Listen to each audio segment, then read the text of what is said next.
rapport peut mener à ça? Bon allez, on va y aller parce que je pense que ça va être difficile de trouver. C'est une smart urne, bien sûr. Maïkia Smart Cremation Urn, parce que c'était important, bien sûr, hein. Bien sûr, d'avoir une urne avec une photo digitale de votre loved ones, bien sûr, dans son urne. Ah, qu'est-ce qu'on dort mieux! Incroyable, évidemment. Je vous mets le lien. C'est un lien, évidemment, qui est sans, comment dire, il n'y a pas d'affiliation. Alors, regardez-moi cette vue en tranche de cette smart urne. Non, ça, c'est une autre urne, en fait, en vrai. Voilà, non, ça, c'est vue de haut, boom. Incroyable. Alors, le monde est sauf, hein, parce qu'ils n'ont levé que 121 balles sur les 25 000 $, j'imagine, qu'ils cherchaient à lever, 23 076 $. Donc, évidemment, c'est un énorme bide. Comment le sport peut mener au crématoire? Ah, j'ai plutôt le sport peut mener au décès. Bon, bref. J'essaie de vous donner des indications. Mais évidemment, disruptons le monde de la mémorialisation avec le Maïkia Smart Cremation Urn. Juste le nom, déjà, au début, la première fois que j'ai vu le nom, je crois que c'était un truc de Ikea. Mais bon, bref. Regardez-moi les récompenses disponibles. Vous pouvez, pour 20 balles, acheter les petites cuillères en bois pour transférer les cendres de votre loved one. Alexa, comment on va m'aimer?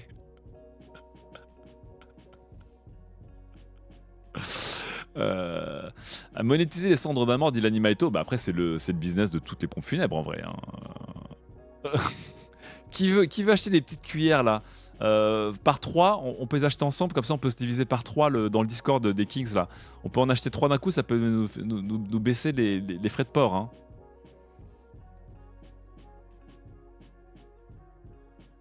Incroyable.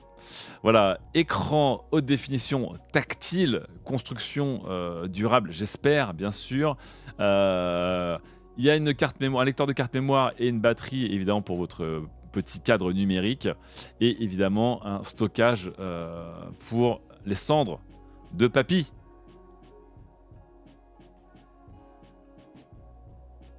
Incroyable. Vous pouvez évidemment commander tout cela avec votre smartphone. J'aimerais bien, là ça deviendrait extrêmement drôle, c'est qu'il y ait, comme c'est un smart object, qu'il y ait un tracking de votre activité pour voir qui dans la famille s'est vraiment longtemps recueilli sur l'urne de papy ou de mamie et qui n'a pas regardé la photo depuis longtemps. Voilà. Histoire de mettre des bonnes ambiances et des bons coups de pression dans les repas familiaux en mode ah bah ça, hein, pour récupérer l'héritage, t'étais là, hein, mais pour mettre des likes sur la photo de mamie tous les dimanches, il n'y a plus personne.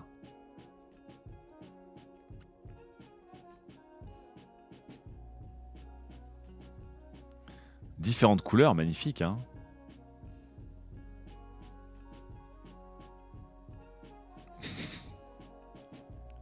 C'est quoi cette photo là?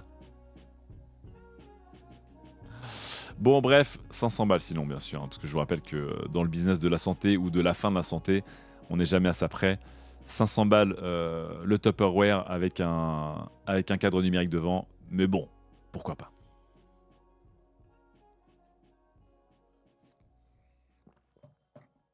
On dirait une PS5 dodu de loin, dit Petit Toast. Petit Toast, je pense que désormais, pour être stylé en dîner, tu pourras plutôt dire, franchement, cette PS5, on dirait une Maïkia Smart Cremation Slim. Et là, les gens diront, hein, quoi? Et tu as ton lancement de conversation.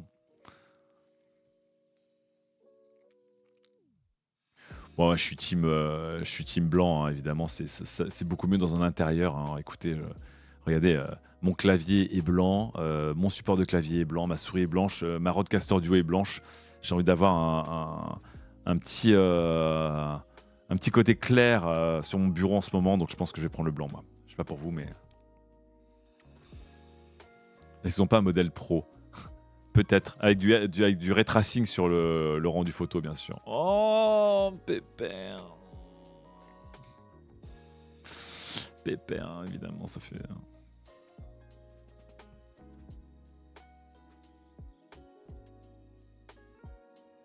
J'ai pas compris cette photo où quelqu'un a une red caméra Ah non, c'était le tournage de la vidéo. J'étais en train de dire, les gens sont en train de préparer des photos de leur grand-mère mourante avec une caméra RED à 20 000 balles.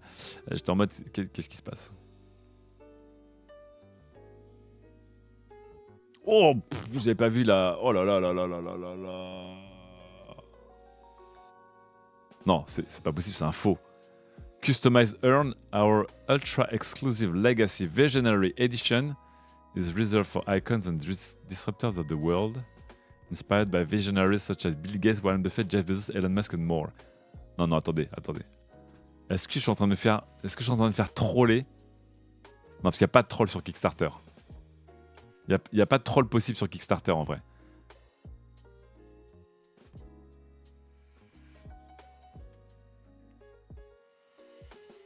Mikea et Miller is a visionary entrepreneur. Putain, c'est comme Charlie Danger, c'est son vrai nom, Mikea? Mais attendez, c'est quoi ce stream où on découvre des prénoms qui ressemblent à des noms de films ou des noms de marques? Mikea, c'est un vrai prénom?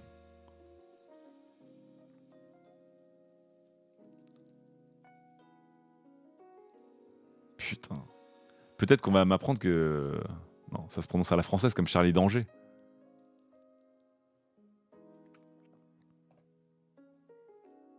Je refuse, c'est un poisson d'avril.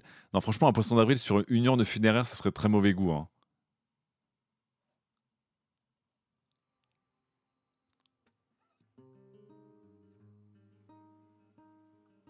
Ah, un petit prototype en vidéo.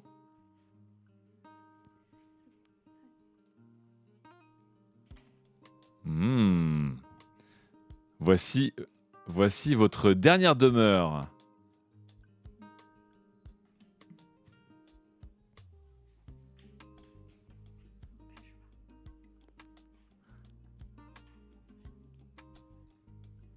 Oui, les gens, Charlie Danger, c'est son vrai nom apparemment. J'ai découvert moi aussi que Charlie Danger, c'était son vrai nom. Alors j'ai toujours cru que c'était un pseudo.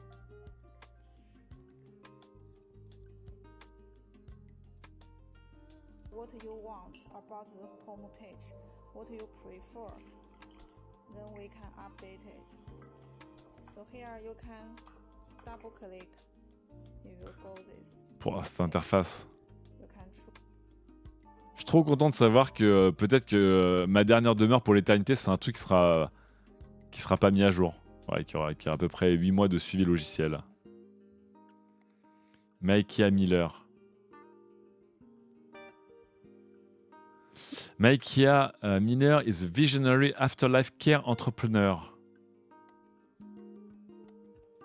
Ok, elle a bossé dans l'industrie de la crémation quand même.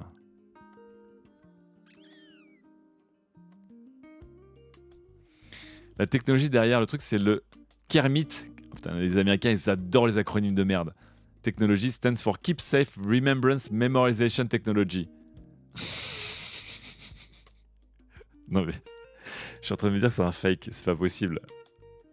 C'est pas possible, il y a un truc qui cloche.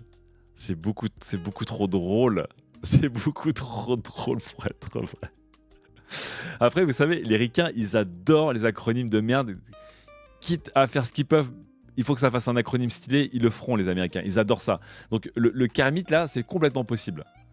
Mais le Keep Safe Remembrance Memorization Technology, il est absolument incroyable. Qu'on appelle un tupperware, quand même.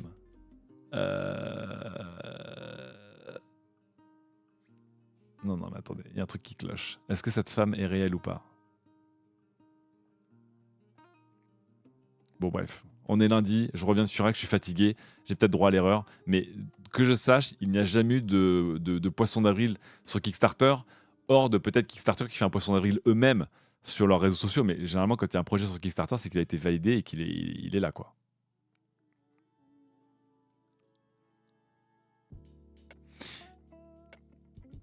Mais les Américains aussi ont des endroits avec une plus de photos dans la maison. C'est juste pas pour nous, les Européens, dit Bass MLV. Ah, bah, ça peut être intéressant parce que moi, je suis pas au courant. Je sais que, par exemple, dans ma famille, on a des membres de notre famille qui est dans une urne, voilà, qui est passée par une crémation. Et donc, on a une urne, mais effectivement, c'est plus effectivement, ça ressemble à un vase et pas un truc avec une photo. J'avais jamais vu une urne avec une photo intégrée dedans.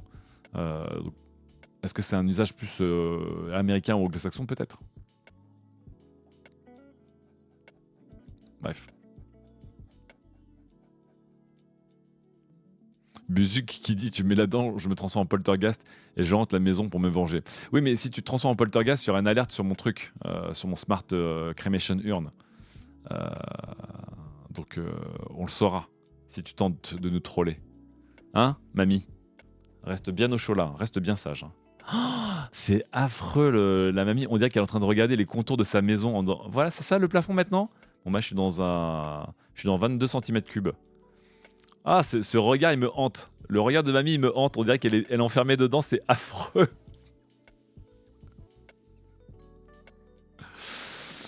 Ah là là là là là là là.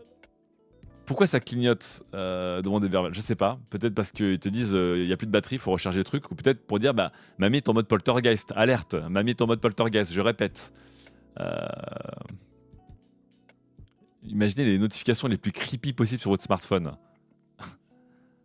Mamie tapote à la paroi.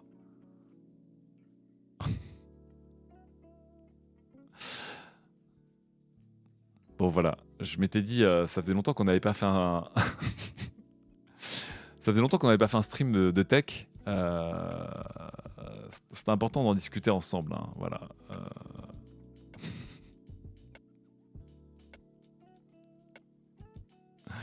Ça me fait plaisir.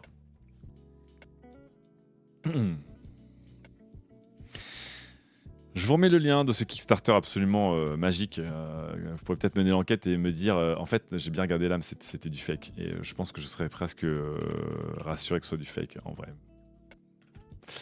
Allez, on enchaîne avec une autre news beaucoup plus sérieuse du coup. On va parler de Intel ce coup-ci. Intel qui perd beaucoup d'argent. Puisque la division de puces, de fabrication de puces Intel a perdu encore 7 milliards de dollars. Évidemment, on sait pourquoi, parce que je vous rappelle que Intel accuse d'un retard monstrueux et que pour la première fois de son histoire, Intel a généralisé l'externalisation, enfin en tout cas la collaboration avec d'autres créateurs de puces, au hasard TSMC.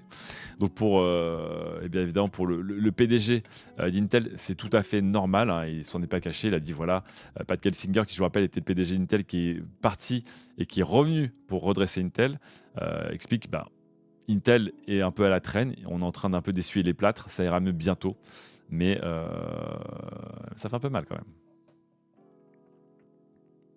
Et j'aime pub, c'est normal, Isawizado. Je sais pas, j'ai désactivé les pubs sur mon stream, je sais plus. Je sais pas si j'ai activé ou désactivé les pubs, je sais même pas comment on fait. Écoutez, je sais pas. Vous avez un stream gratos aujourd'hui s'il n'y a pas de pub. Voilà. Autre point maintenant, on va passer du côté de chez Apple avec deux news de chez Apple. D'ailleurs, attendez, j'en ai peut-être loupé une que je vais avancer ici. Je vais changer de transition. Voilà. Hop, hop, hop, hop, hop, hop, hop, hop, hop, hop. Voilà. Avec un changement très attendu chez Apple. Apple vient de formaliser et d'officialiser ces changements de règles. Évidemment, en Europe, vous avez désormais le droit d'avoir des stores tiers et d'avoir des émulateurs. Voilà. Et donc c'est une première. On pouvait déjà depuis très longtemps mettre des émulateurs sur iOS et sur iPad, mais évidemment de manière non officielle. Désormais, les émulateurs sont des types d'applications qui vont être autorisés formellement par Apple. Alors premier point déjà, il y a plusieurs stores qui se sont lancés, hein, je vous rappelle. Hein, donc là, je vous mets le lien vers la news d'Apple. Voilà, tac. Encore une fois, ils le font clairement à reculons. Mais ici, je vais vous montrer le All Store. Donc l'All Store qui est un store alternatif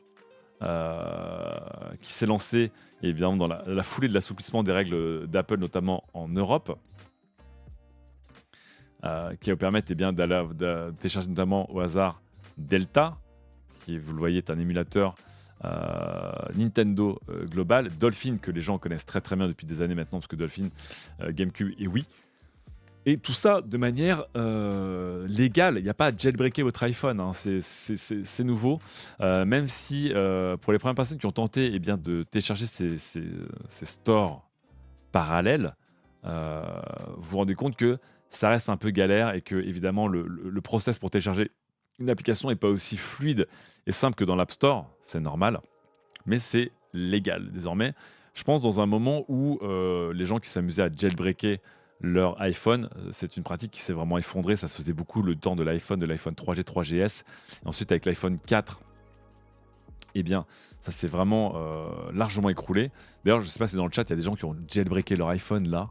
Je suis sûr que quasiment plus personne jailbreak ses iPhones aujourd'hui. Donc c'est cool de pouvoir revenir eh bien, à des stores alternatifs, indépendants, différents de l'App Store, sans avoir à jailbreaker son iPhone. Mais du coup, il y a pas mal de vidéos des gens qui ont commencé à tester des émulateurs sur les iPhones. En plus, ça tombe bien parce que les iPhones sont extrêmement puissants. Ce sont aujourd'hui des machines, des ordinateurs très puissants, les iPhones, sûrement même les plus performants au monde. Donc pour les gens qui aiment l'émulation, et notamment l'émulation de jeux modernes, de certaines consoles sorties il n'y a pas si longtemps que ça, l'iPhone va peut-être devenir une pièce de choix pour faire tourner eh bien, certains jeux plus récents. Après, pour des jeux plus vieux, aujourd'hui, n'importe quel téléphone Android ou iOS a la puissance nécessaire. Mhm.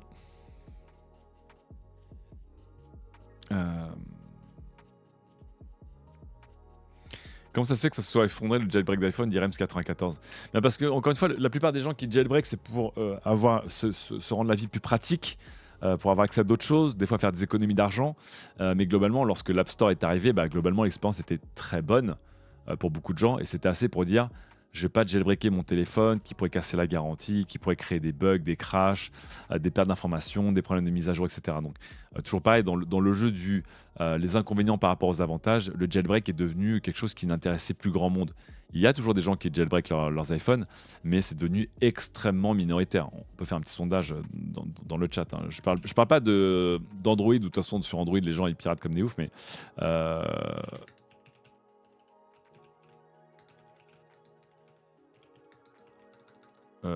oui, non, juste pour la science. Donc là, j'ai mis un petit sondage. Est-ce que vous jailbreakez encore les gens qui ont des iPhones ou des iPads, notamment, on va dire, dans les 4 dernières années, quoi. Voilà, on va voir. Quoi qu'il arrive, c'est une avancée. Même si je pense que ça va rester quelque chose qui va être très minoritaire, parce que la plupart des gens qui ont des iPhones, eh bien justement, aiment avoir un écosystème qui est plutôt maîtrisé, pas le plus ouvert, mais qui est très maîtrisé, qui est très sécurisé, etc. Donc je pense que en vrai, tous les stores alternatifs qui vont arriver sur l'iPhone, très peu vont survivre. Hein, parce que, encore une fois, tenir un store bien avec de la modération, les serveurs qui vont bien, etc., c'est compliqué quand on est indépendant. Et je suis pas sûr que ça marche.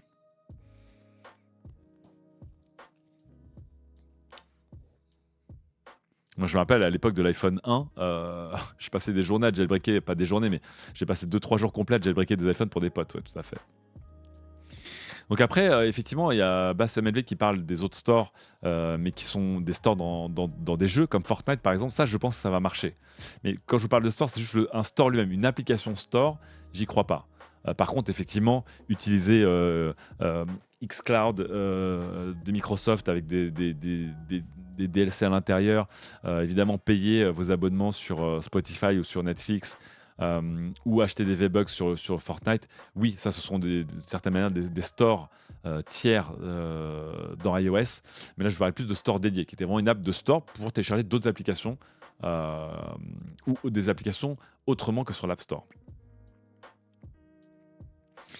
Personne ne valide des trucs sur les stores. C'est ça la grande question, Wilmo Wheeler, c'est que un des gros points forts de l'App Store par rapport à d'autres stores, c'est que la curation est meilleure. Alors elle n'est pas impeccable, mais elle est meilleure. C'est un peu comme sur PlayStation, sur Xbox, c'est que la curation elle est assez forte et tu vas moins tomber sur des choix de jeux grands sur une console que sur un PC, mais tu auras plus de chances de tomber sur un PC sur des jeux foireux, voire des jeux véreux, que sur une console.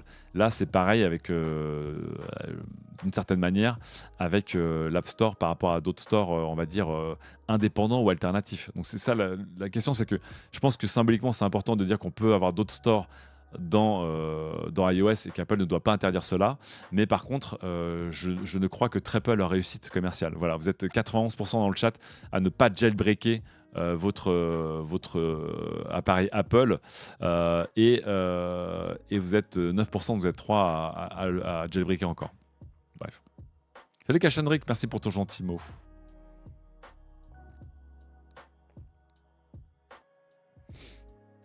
Donc, c'est ce qu'on disait à l'époque, hein, où justement on avait la discussion avec Oni sur Option Tech. Je refais une petite pub pour Option Tech, bien sûr. Mais dans la chronique de Oni, en fait, ce qui nous ramenait un petit peu à l'idée finale, c'était que même si dans les faits,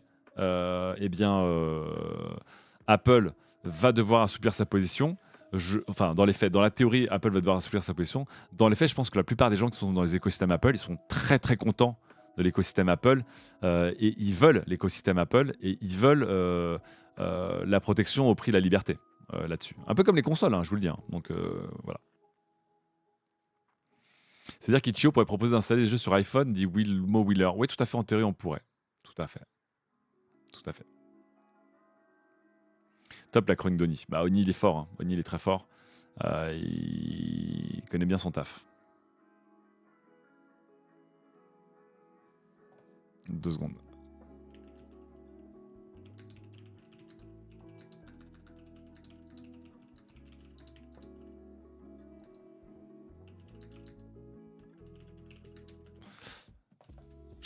Je suis en train de bosser aussi en parallèle parce que évidemment on bosse en parallèle sur l'annonce de Option Tech numéro 2. Je vais vous en parler d'ailleurs dans ce stream. Hein, donc, sur qui vient et de quoi on va parler, notamment mercredi ensemble.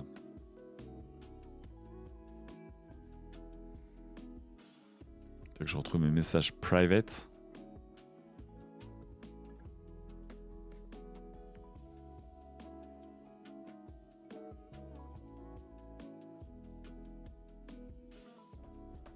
Oups, je vais en mode caméra 2 secondes. Hop là, voilà.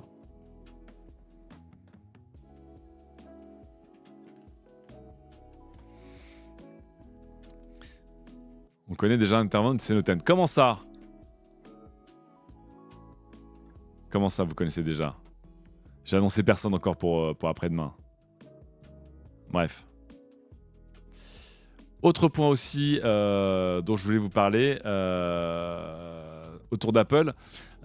Après, quelqu'un a fait un planning. Ah là là là là, il respecte rien cet homme. Après les applications que Apple ne voulait pas voir, je vous montre maintenant l'interview que Apple ne voulait pas voir. Tout à fait.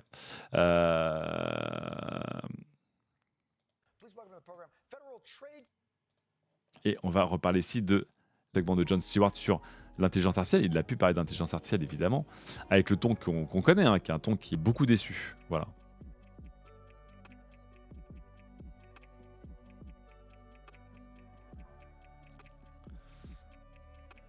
À propos d'Emily in Paris, t'as pas dit que Madame Macron sera dans la prochaine saison. Je sais même pas si c'est vrai la carotte sévère. Mais bon.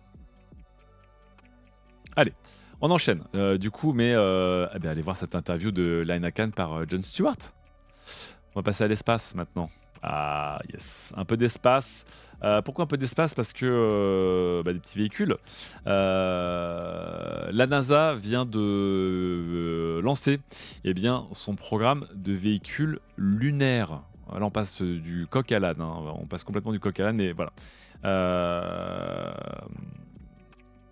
Évidemment, le fan de Space Sim en moi est en train de voir mon petit véhicule de Elite Dangerous, bien sûr. Ils ont discuté avec 3 constructeurs pour faire des véhicules lunaires. Et évidemment, ça donne très envie, quoi. Donc, le véhicule Artemis, en fait, ils vont ici, sur plusieurs années, mandater 3 sociétés privées américaines, je crois les 3, pour avoir des véhicules beaucoup plus autonomes qu'auparavant et pour notamment avoir plus d'autonomie loin des modules qui vont à l'unir sur la Lune et d'aller évidemment explorer plus loin d'autres endroits, que ce soit de manière pilotée par des gens de manière automatique. Donc voici les sociétés qui ont été mises en avant par la NASA. Pour comparer avec tennis, on a Venturi, qui va eh bien, produire un véhicule. On a Intuitive Machine, voilà, avec un visuel un peu sexy quand même, un Moon Racer. Et on a, eh bien, comment dire, Lunar Dawn Team qui va aussi produire un véhicule pour la NASA pour ce projet Artemis. Voilà, en collab avec Lockheed Martin.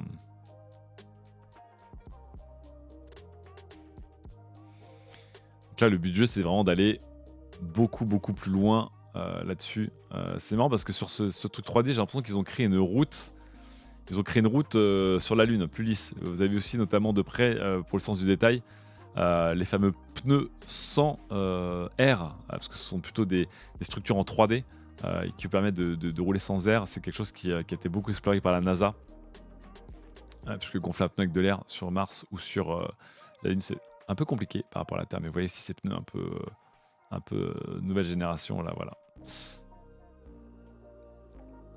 Donc évidemment, le fan de science-fiction et de science tout court en moi trépine d'impatience à l'idée de voir ces petits véhicules eh bien être construits, testés, etc. Et ne partiront pas avant plusieurs années, évidemment, pour la Lune. Mais voilà, il y a une vraie envie d'aller plus loin, évidemment, avec ces véhicules. C'est pas Michelin qui a mis cette techno au point. Je sais pas si MacMammoth, c'est Michelin qui a mis cette techno au point, mais Michelin a présenté enfin, beaucoup de constructeurs ont présenté des pneus sans Lune.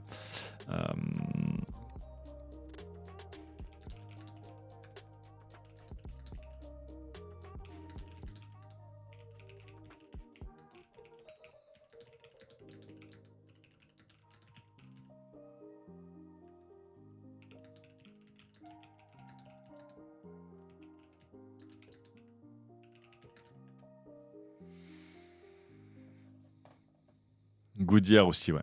Ouais, Goodyear aussi a montré quelque chose.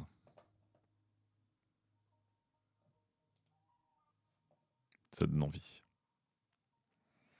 Toutes ces boîtes privées qui sont dans le Space Game, ça date de quand? J'ai l'impression que c'est resté le domaine des gouvernements d'Ifaraxon. Non, aux États-Unis, ça fonctionne avec des boîtes privées depuis assez longtemps. Alors, malheureusement, pour vous donner une idée, les spécialistes, dites-moi si je me trompe, mais si j'ai bien compris, la course vers la Lune, vers le premier homme sur la Lune, a donné une visibilité et des budgets sans précédent aux agences spatiales. Russes et américaines notamment à l'époque.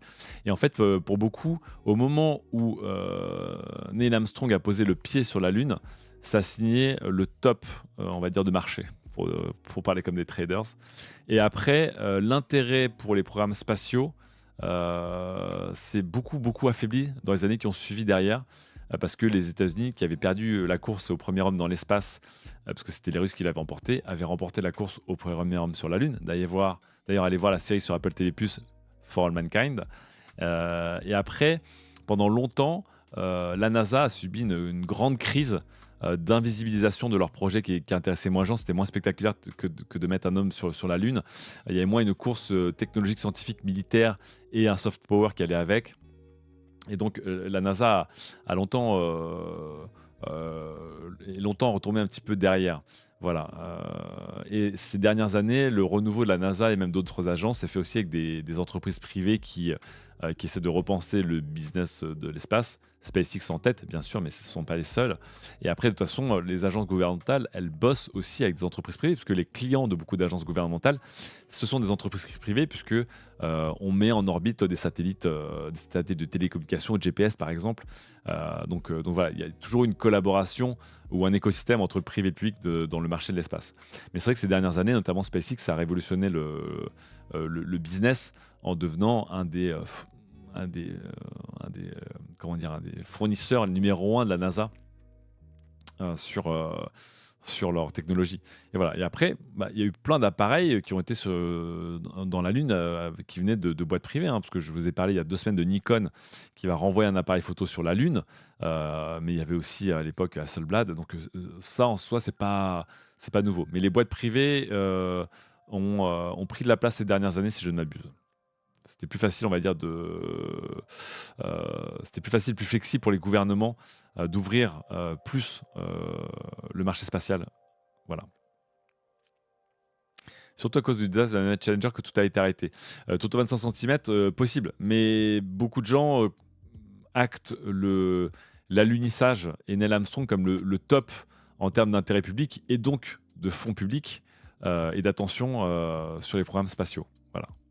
Depuis, les programmes spatiaux font beaucoup moins rêver, et quand ça fait moins rêver, évidemment, ça s'en ressent sur une priorité électorale, par exemple, ou une priorité de budget.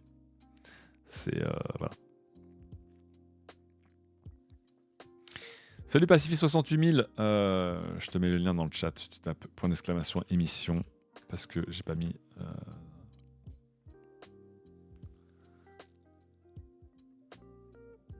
L'alunissage.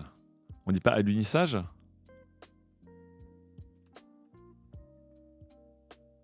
C'est l'alunissage quand un objet touche la surface de la Lune, non? Et après, après on a jumpé dessus, un petit pas pour l'homme, un grand pas pour l'humanité. Non, je sais plus. Bon, bref.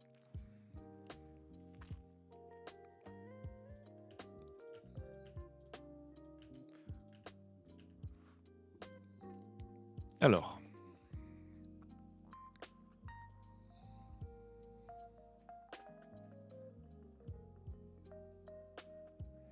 Ah, c'était pour la théorie du complot. Désolé, j'avais pas...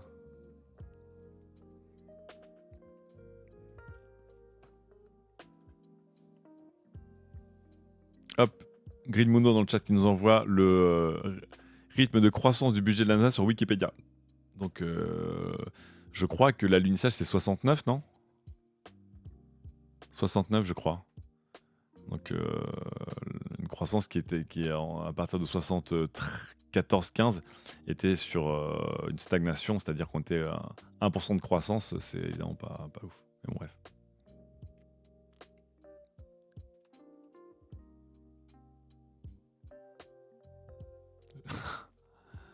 Ah là là, et les complotistes, attention, hein. Attention. Ok, on va revenir sur Terre. On va revenir sur Terre avec Tesla. Hop. Avec des mauvaises nouvelles du côté de chez Tesla. La première, c'est que, eh bien, vous le savez, Tesla promettait et espérait un modèle 2 depuis des années. Et de la même manière que le modèle 3 avait permis à Tesla d'offrir des voitures à 40 000 $, le but du jeu du modèle 2 était d'offrir des voitures à 25 000 $. Apparemment, c'est pas encore formalisé, mais Tesla aurait abandonné l'idée pour l'instant de faire un véhicule électrique à 25 000 $ sans aide de l'État. Le challenge n'est apparemment pas possible actuellement d'un point de vue budgétaire, même si Tesla fait des gros efforts, encore une fois, sur ses plateformes pour rentabiliser ses plateformes et abaisser le coût de ces véhicules. Si je ne m'abuse, le Tesla, le Cybertruck de Tesla, un des intérêts du Cybertruck de Tesla, c'était pas que de découper des gens en deux quand ils s'approchent trop près, mais c'était aussi de créer une plateforme du futur qui serait plus rentable et plus facile à faire pour Tesla. Mais Tesla qui aurait pour l'instant repoussé ses plans de faire un modèle 2 à 25 000 $. Donc c'est évidemment un coup d'arrêt, puisque vous le savez, un des freins numéro 1 à l'achat d'un véhicule électrique, c'est le coût initial. Et ensuite, c'est l'autonomie.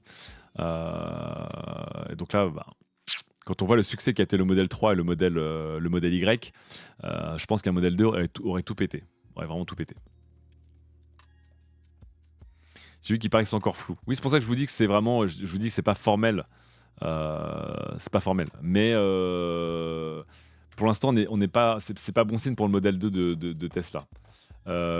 Cette rumeur en plus elle intervient dans un courant où pour la première fois depuis plusieurs années les ventes de Tesla ont baissé, voilà. Et pourquoi? Eh bien parce que faut-il séparer l'homme de l'artiste? Faut-il séparer le PDG de la voiture?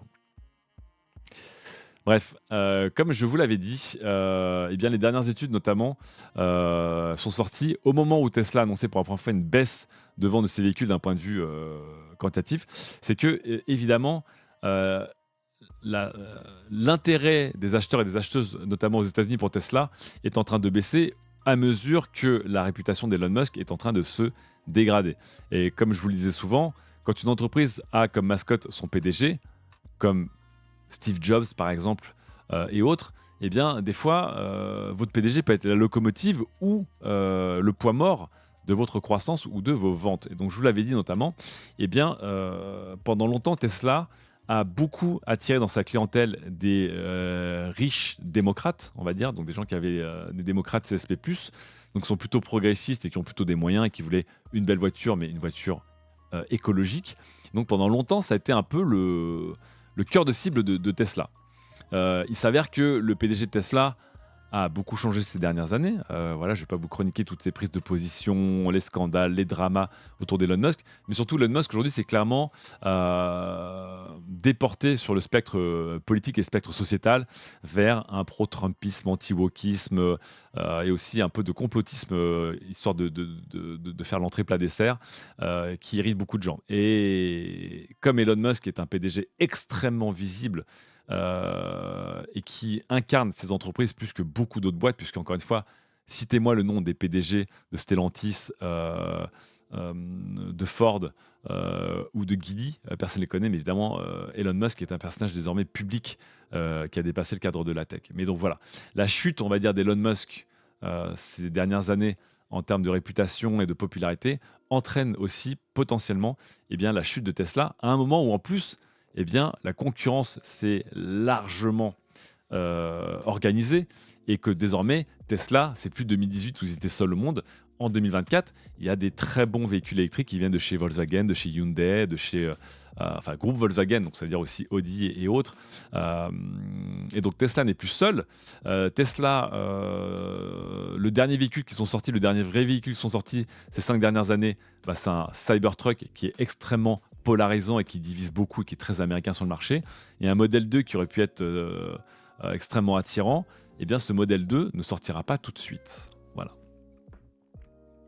Oh, bien sûr, vous me contredisez en balançant des noms. Mais vous savez très bien ce que je veux dire. Voilà. Donc c'est une période compliquée que passe Tesla. Et est-ce que c'est la fin de, j'ai envie de dire, de la lune de miel entre Tesla et le grand public? Est-ce que c'est le moment où les concurrents se disent OK, Tesla, leur PDG est en train de se barrer en vrille, leur avantage est en train de fondre comme neige au soleil. Je vous rappelle que Tesla s'est longtemps vanté d'être les premiers sur la conduite autonome. Aujourd'hui, ils n'ont pas été à la hauteur de leurs promesses. Et c'est même Mercedes qui est passé et Audi qui sont passés devant sur ce type de performance. Les gros constructeurs arrivent avec des armes et des capacités de production et d'économie d'échelle bien plus grandes que celles de Tesla. Même si je vous rappelle que la Tesla Model Y est la voiture la plus vendue de l'année en 2023. Donc Tesla, c'est pas non plus évidemment un échec. Ça reste un acteur très très important. Et le plus visible des constructeurs et des acteurs du véhicule électrique. Mais on est en train d'accumuler eh bien, les retards avec le Cybertruck, les déceptions avec peut-être l'abandon de ce modèle 2 et le FSD, donc la conduite autonome qui a jamais été à la hauteur des promesses d'Elon Musk. Et évidemment à Elon Musk qui lui-même continue à empiler les dramas et les sorties, les hot takes un peu foireuses et à se mettre un peu tout le monde à dos et à tweeter à peu près 40 fois par jour. Bref. Benken, Mercedes est le premier constructeur à avoir pu commercialiser une voiture d'autonomie level 3 aux États-Unis. Alors que c'était un peu une des promesses de Tesla. Mais c'est bien Mercedes qui est arrivé le premier sur le marché américain avec une voiture de modèle 3 autorisée sur le marché américain. C'est un gros taquet pour Tesla puisque Elon Musk a, je vous rappelle, promis le FSD, donc la conduite autonome, dans 2 semaines. Depuis 8 ans maintenant, c'est le FSD, vraiment, il va arriver sur Tesla dans 2 semaines. Et en fait, on se rend compte que Elon Musk, je pense que ça paraît évident pour tout le monde, et ça l'était moins à l'époque où on a l'impression que tout ce que touchait Elon Musk se transformait en or. Mais on sait bien qu'aujourd'hui, Tesla, qui avait une grosse avance sur le FSD, enfin sur la conduite autonome, Tesla a brûlé cette avance depuis longtemps. Et que après, sur la qualité de fabrication de leurs véhicules, Tesla c'est bien, mais il y a mieux aussi qui existe et qui arrive avec des véhicules électriques, notamment dans les véhicules un peu premium, là où se place Tesla. Donc ils sont en train de perdre leur avance, on va dire, technologique sur d'autres. Après, je pense que d'un point de vue OS propriétaire, il reste très fort, mais aussi voilà, le choix de pas intégrer Android ou Apple peut peut-être un jour venir les remords derrière. Bon, bref. Beaucoup de questions.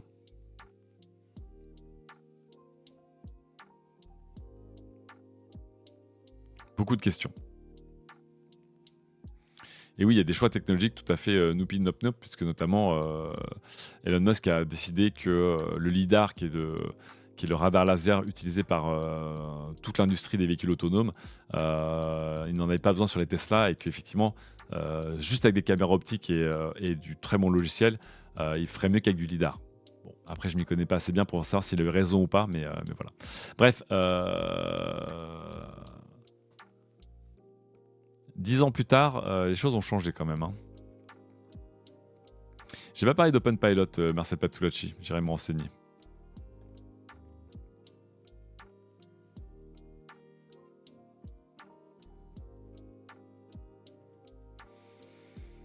Alors attendez, je fais un peu le tri.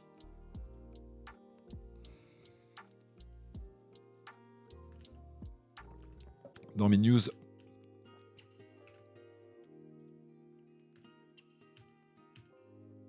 Alors,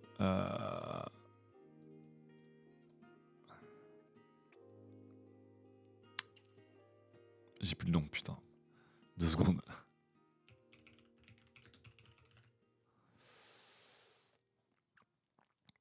Ok, 2 secondes. On va passer, on va finir avec le gaming et les services.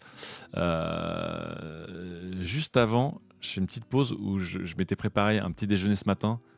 J'ai pas eu le temps de le prendre, donc ça va être mon goûter. Donc je vais juste mettre du lait dans mon bol de céréales et mes petits fruits frais. Me reprendre de l'eau, j'arrive tout de suite.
Putain.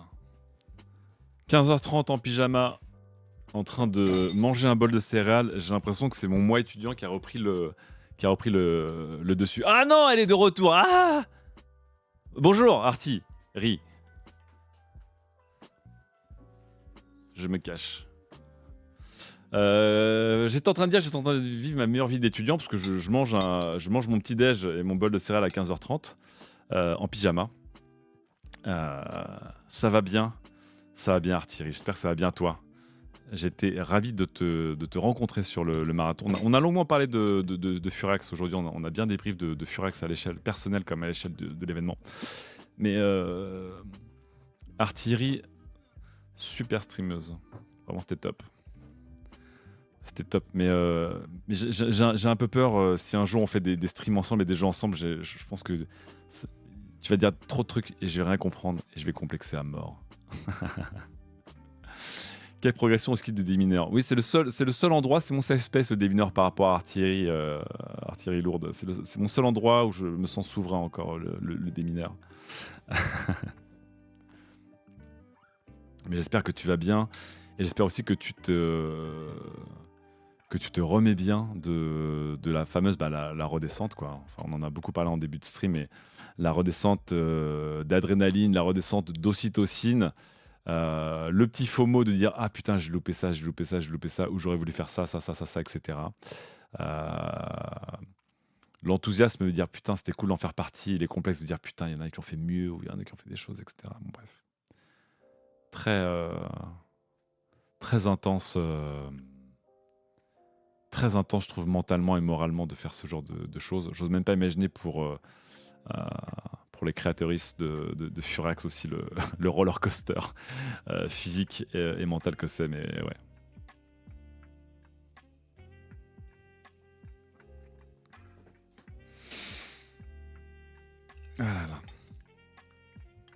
Je me suis promis de tenter cette semaine. Je vois mon neveu qui a 16 ans et qui a un humour de vieux. Il me fait trop rire. Mon neveu, dès qu'on fait des blagues de tonton, il rigole vraiment honnêtement. Donc on est trop content alors que tout le monde nous juge. Et lui-même fait des blagues de tonton. Je vais tenter un apagnant avec lui.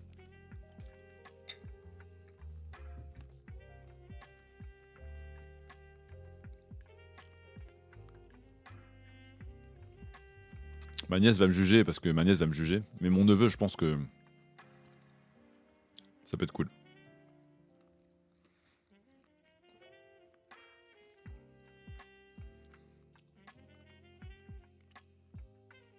Est-ce que c'est encore à la mode ça? Écoute la carotte sévère, j'ai découvert ce truc-là il y a 48 heures. Donc ne me dis même pas que c'est déjà dépassé, s'il te plaît. C'est quoi, Pagnan? Merci. Ça, c'est mon chat. Voilà, ça, c'est mon chat. C'est quoi, Pagnan?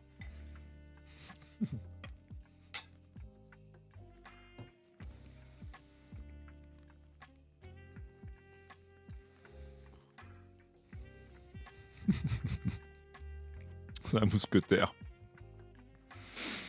Moi, je vous dis, quand Artie, elle est arrivée, qu'elle m'a dit Apagnan, mon premier sentiment, même si je savais que c'était pas ça, je pensais que ça faisait un peu spécialité du sud de la France. Voilà, je pensais que j'ai pensé à la tielle de la ville de Sète. Vous voyez, le petit. Sur des petites tourtes. La petite tourte, la tielle de Sète. Bah, quand elle a dit Apagnan, je trouve que ça faisait ça. Ça m'a donné faim. Pas du tout ça. C'est arrivé en même temps que Kwakubé. Oui, alors tout à fait, parce que quelqu'un m'a expliqué ensuite, c'est Host, à la fin du stream, enfin à la fin de Furax, on a pris un verre, il y avait Host et Maudit. Et Host m'a expliqué qu'en fait, la phase complète, c'est de dire Kwakubé, l'autre personne dit genre 1, et tu dis Apagnan. Mais je crois Apagnan, genre A-P-A-N-Y-A-E, je sais pas, une écriture différente. Donc apparemment, Apagnan est arrivé en même temps que Kwakubé. Kwakubé, même moi, je sais que c'est largué maintenant. Mais bon, bref.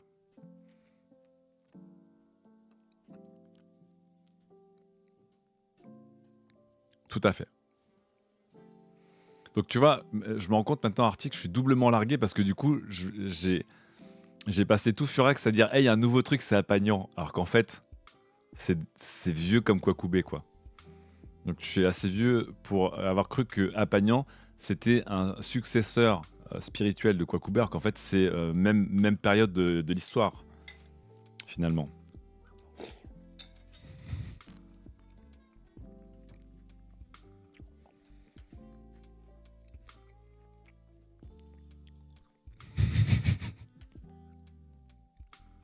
Bonjour, c'est Alain Decaux. Aujourd'hui, dans Alain Decaux vous raconte l'histoire de France. Racontons un peu la noblesse et l'aristocratie française des années 2020. On les appelait les influenceurs. Ils possédaient des terres, ils possédaient une audience, ils avaient des vassaux qu'on appelait les modos. Ils possédaient parfois des gens qu'on appelait les subs. Et ces gens se reconnaissaient avec un langage propre à eux. Le langage de la noblesse des années 2020. Crampté à Pagnan Kwakubé, bien sûr. Grosse Greta qui dit bonjour. D'ailleurs, est-ce que quelqu'un connaîtrait un équivalent de l'Urban Dictionary américain en français? C'est ce que j'ai fait aussi. Énorme move de vieux.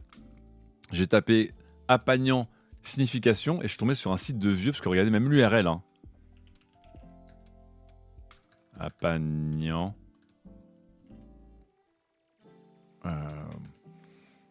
Je dois avoir un site en violet quelque part. Ça veut dire quoi? Non, j'avais écrit comme un vieux. J'avais écrit genre que signifie Apagnan? Et je suis tombé sur un site. Vous allez voir juste l'URL. C'est un truc de vieux. C'était un truc genre ça là. Que signifie .net? Ou alors c'était genre ça signifie quoi .net? .com, un truc dans le genre, non? J'avais pas un truc dans l'équivalent?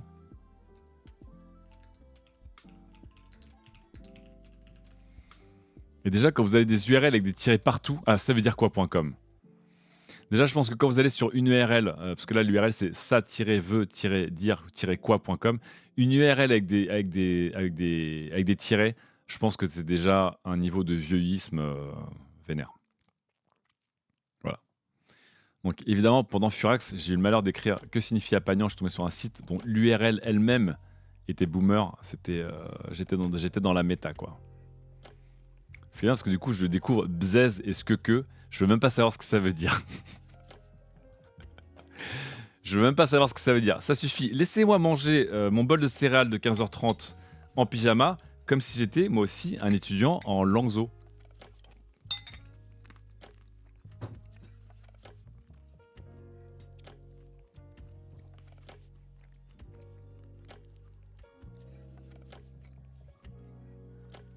C'est vieux bzez.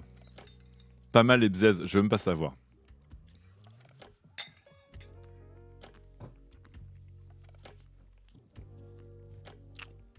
Mais on va parler des Jones dans quelques instants avec Roblox. Reprenons un peu le cours de cette revue de presse. On va quitter Apagnan.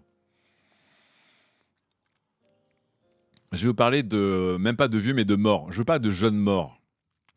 Jeunes morts. Je vous rappelle qu'il y a quelques semaines, je parlais d'Artifact. Pour les gens qui ne connaissent pas Artifact, c'était les créateurs d'Instagram.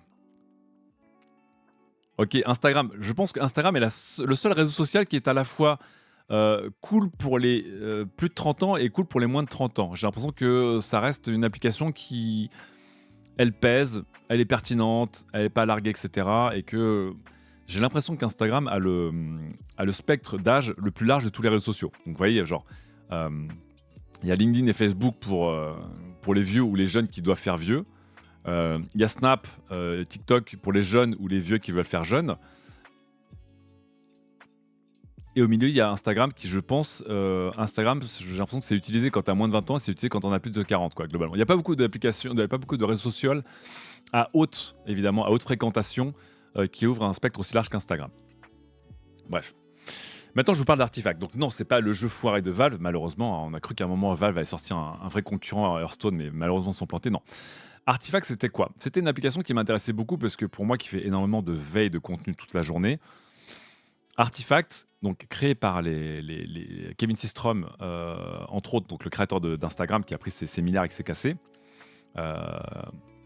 c'était un flux de news, un mélange de Twitter et de flux RSS. Le tout boosté avec de l'intelligence artificielle et qui permettait de partager des contenus qu'on aime, de commenter sur les partages de contenus. Donc voilà, imagine un truc qui est entre Twitter, Reddit, Instagram, Etsy, pas Etsy, Pinterest, le tout avec de l'intelligence artificielle. Donc moi j'ai pas mal testé en fait Artifact dès sa sortie parce que je suis client de ça, quoi. Moi je lis toute la journée. Je cherche à faire de la veille, je cherche à suivre des gens intéressants, je cherche à voir les news qui tombent assez vite, etc. Donc Artifact m'avait plutôt plu. Le problème, c'est que même si Artifact s'était enrichi avec le temps, évidemment, Artifact n'a pas eu le succès d'Instagram parce que je pense qu'une grande partie d'entre vous ne connaissait pas Artifact. C'est resté un peu kéblo. Et donc Artifact, vous voyez, le 12 janvier 2024, Artifact a décidé de fermer. Voilà. Moi, j'ai trouvé, personnellement, j'utilisais le service pas tous les jours, mais on va dire 2 fois par semaine. Et assez régulièrement, je trouvais des contenus sur Artifact que je trouvais pas ailleurs ou des liens et c'était pas mal. Voilà. Mais dans ma rotation de veille, qui était globalement en gros mes flux RSS avec plusieurs dizaines de sites, Reddit et Twitter, Artifact n'avait pas vraiment trouvé sa place. Bref. Ishanos qui dit petit déjeuner à 40h, on est ensemble, bon appétit. Eh ben écoute, bienvenue à toi, mon bzez. Non? Bof. Je sens que j'ai mal utilisé. Je sens que je l'ai mal utilisé. Instinctivement, j'ai malaisé au moment où je l'ai claqué. Je suis chez moi, je fais ce que je veux. On tente. On peut tenter des choses. Alors, même si j'ai les crampés, je vais vous raconter la suite de cette histoire qui est dingo. C'est que... Donc...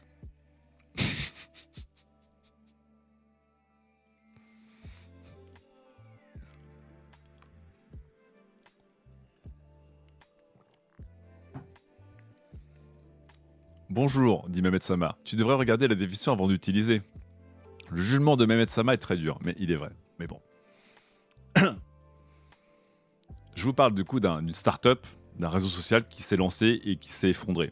Bon, Cool Story Bro, c'est classique, ça existe depuis son temps. Mais maintenant, laissez-moi vous parler d'une autre startup qui est très connue, là qui est vraiment pour les vieux et pour les vieilles, qui reste une grosse boîte, mais qui est évidemment une coquille par rapport à ce qu'elle était il y a longtemps. Qui s'appelle évidemment Yahoo. Donc Yahoo, je vous rappelle, la référence des moteurs de recherche, la référence des clients mail, Gmail avant l'heure. Et ensuite, Yahoo, ça a été une malédiction. C'est-à-dire que toutes les boîtes que Yahoo rachetait mouraient. Donc Yahoo, ça a été Flickr, ça a été Tumblr, ça a failli être Twitch, Yahoo, je vous le rappelle aussi. Bon, bref. Donc, Yahoo a une réputation de tuer les entreprises qu'elle rachète. C'est un peu triste. Voilà. Tout ce que Yahoo a tenté, globalement, c'est mort, quoi. Et donc là, j'ai un truc encore plus fort. C'est que Yahoo a racheté Artifact, eh bien, la semaine dernière. C'est-à-dire que là, Yahoo n'a pas racheté une entreprise et l'a laissé mourir. C'est que Yahoo a découvert une entreprise morte et donc l'a rachetée. C'est méta. Là, on va au-delà de... on va au-delà du gag Yahoo. Ils se sont dit, on va aller encore plus loin pour le même, on va racheter une boîte qui est morte. C'est incroyable. C'est la nécromancie, tout à fait. Et donc, pour les gens qui suivent les rachats d'entreprises, comme moi, dans le milieu de la tech, souvent, on appelle ce qu'on appelle des acqui-hire. Donc, des fois, vous rachetez une boîte pour embaucher l'équipe. Donc, acqui-hire, tu rachètes la boîte, tu dumpes la technologie qui est derrière, et tu rachètes l'équipe. Voilà. Donc là, on s'était dit, si Yahoo a racheté Artifact parce que Artifact est mort, parce que le produit n'a pas marché, ils ont fait un acqui-hire, ils ont racheté l'équipe. Notamment, même si Kevin Systrom s'est planté avec Artifact, c'est le gars d'Instagram. Hein, dans le milieu des startups, tu te plantes 10, 100, 1000 fois, et puis tu vas trouver la pépite une fois. Donc je m'étais dit, au moins Yahoo a racheté l'équipe. Mais non. C'est pour utiliser la Smart Urne des Vipères au point. Ah oui, Arti, il faut que je te montre un produit incroyable. Non. Yahoo, non seulement ils ont racheté Artifact, mais ils n'ont pas racheté l'équipe d'Artifact qui ne va pas rejoindre Yahoo. Ils ont juste racheté la technologie derrière Artifact pour mettre de l'intelligence artificielle dans leurs news.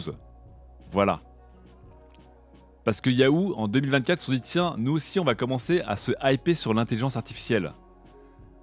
Je sais pas, ça faisait longtemps que j'avais pas vu un rachat aussi misérable et malaise que ça. Mais bon.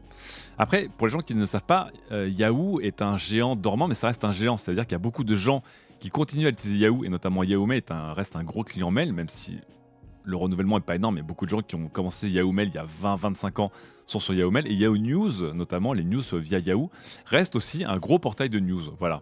Mais c'était très camoulox quand même. C'est quand même très camoulox. De racheter une boîte qui t'explique 3 mois avant que c'est un échec et de racheter justement même pas l'équipe mais la boîte derrière. Voilà. C'est... Sachant qu'il existe d'autres services, on va dire, d'intelligence artificielle IP qui auraient pu être rachetés par Yahoo. Mais bon, je vous rappelle que Yahoo a été racheté 2, 3, 4 fois maintenant, qu'à chaque fois leur valeur s'est effondrée et que pour une boîte qui pesait plusieurs dizaines de milliards de dollars, je crois que la dernière fois qu'ils ont été refourgués entre un groupe média et un autre groupe média, ils ne pesaient que quelques dizaines de millions de dollars. Enfin, Yahoo a loupé tous les virages et là, là ils ont racheté une boîte qui est morte. Une boîte qui expliquait vraiment que c'est un échec. Et donc Yahoo a dit ok, on les rachète. C'est vraiment incroyable. Donc en parlant de mort, je boucle rapidement, je ne sais pas si Artie est encore dans le chat, mais Artie, on a commencé par le plus bel objet du jour, qui était une Smart Urne, bien sûr, pour pouvoir évidemment connecter et quantifier ton rapport à ton défunt ou à ta défunte. Voilà. On pourrait faire un Lolto Shop avec ici Yahoo et ici Artifact dans le cadre. Hein. On pourrait faire un très beau truc. Hein. 500 balles, hein, voilà, avec évidemment cette vidéo qui nous hante encore pour les gens qui étaient au début du stream avec moi, où on a l'impression que c'est grand-mère qui se réveille et qui découvre son nouvel habitat, qui est du coup un petit Tupperware de 20 cm de haut sur 10 cm de profondeur. Incroyable.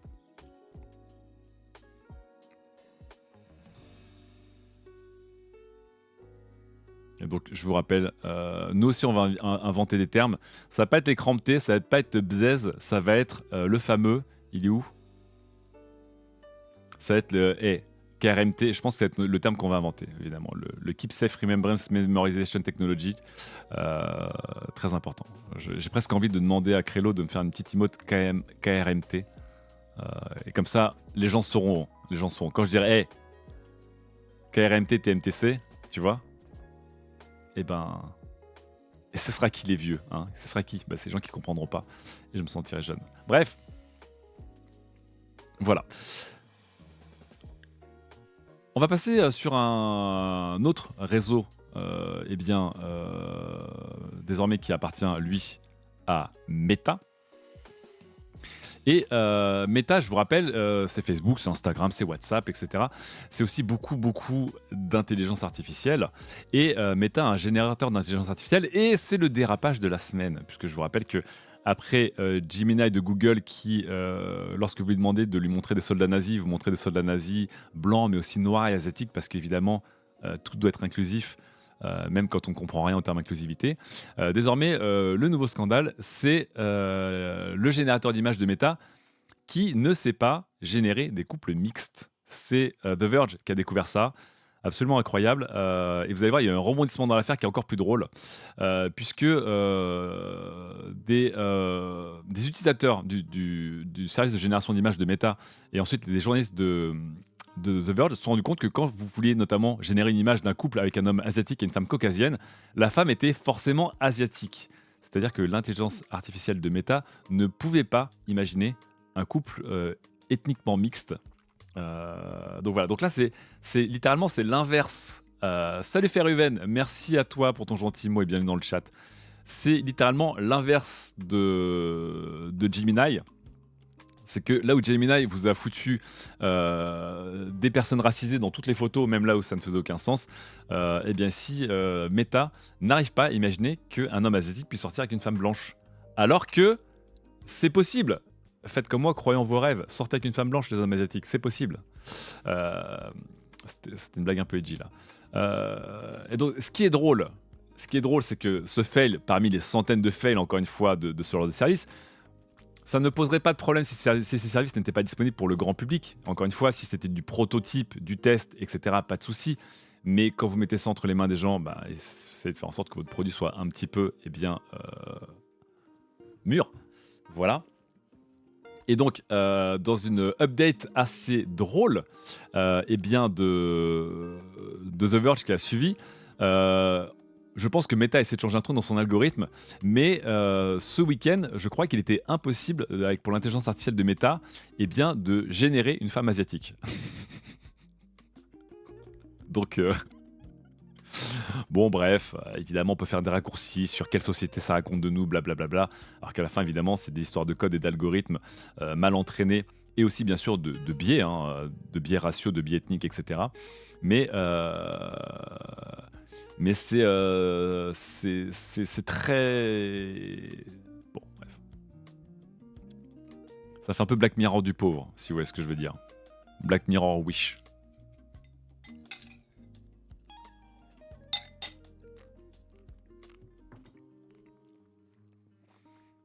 Donc voilà. Des fois, ça dépend de l'arrivage, ça dépend de la fraîcheur de l'étalage, mais des fois, vous aurez droit... Vous serez obligé de générer des femmes asiatiques, et des fois, vous ne pourrez pas générer des femmes asiatiques dans l'intelligence artificielle de Meta. Voilà, c'était la news du jour, et on vit dans un monde formidable. En même temps, caucasien, c'est pas goût de précision. Oui, mais regarde, même white, ça marche pas, hein. Bon, bref. Salut FR, bonjour à toi. Oh, c'est mignon de voir FR et Artillery et Samo et d'autres dans le chat. C'est comme si on avait une micro Furax. Bon. Et on enchaîne avec, évidemment, on allait en parler pour parler un peu de gaming, mais aussi de monde merveilleux. Évidemment, Roblox. Et je vous avais dit ce week-end, communication de crise dans 3, 2, 1, ça s'est passé. Bien sûr, puisque après la sortie complètement foireuse du PDG de Roblox, Roblox a dû répondre. Qu'est-ce qui s'est passé? Le PDG de Roblox, dans un grand moment de tech bro, capitaliste bro, opportunité bro, expliquait, quand on l'interrogeait sur le fait que est-ce que c'est pas dangereux quand même que Roblox soit une plateforme pour enfants où en même temps il y a de la monétisation à outrance. Est-ce que ça crée pas des débordements? Et là, évidemment, réponse magique du PDG de Roblox qui dit je pense que le fait que des enfants puissent travailler dans Roblox pour gagner de l'argent, c'est pas un problème, c'est surtout un gift. Comme disait Fibre Tigre, en chinois, le mot opportunité, le mot crise, c'est le même idéogramme. C'est faux, mais les tech bros prendront évidemment ça dans le même sens. Bien sûr, tout est une opportunité. Et tel la vie dans Jurassic Park, le capitalisme trouve toujours une voie. Et donc, il explique, grâce à cette histoire extrêmement, encore une fois, inspirante, comme seuls les CEO qui font des TED Talks aiment le faire, ils disent, vous voyez, ce petit garçon de 15 ans qui vit au fin fond de l'Indonésie, il peut créer son jeu, il peut créer des revenus, et il peut même en faire son job et peut-être sortir de la vie dans laquelle il est.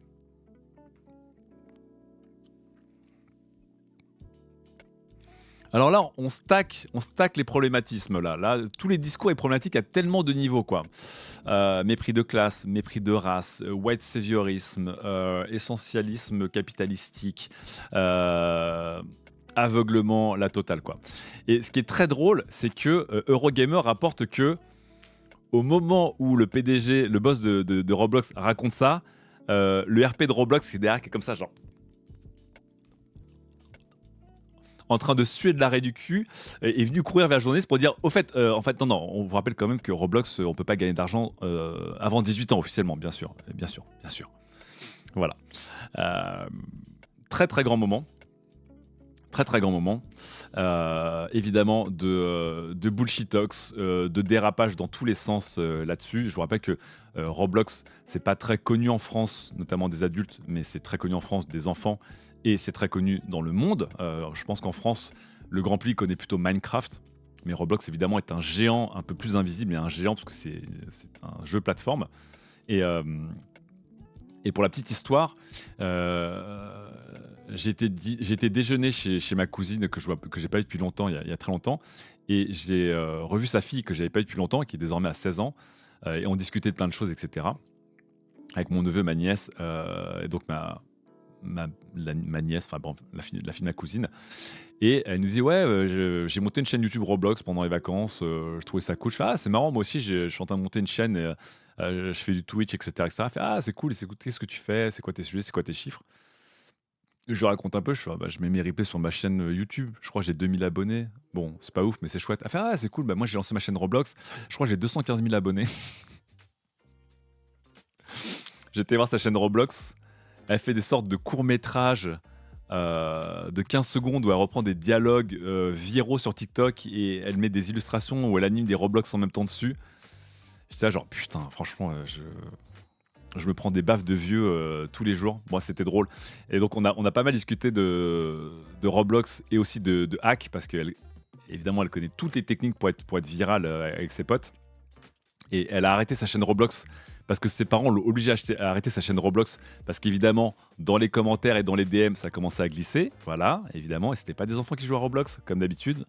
Mais bon, bref, Roblox, c'est assez énorme. Après, sa chaîne, elle a grandi en Angleterre, donc sa chaîne, elle est anglophone.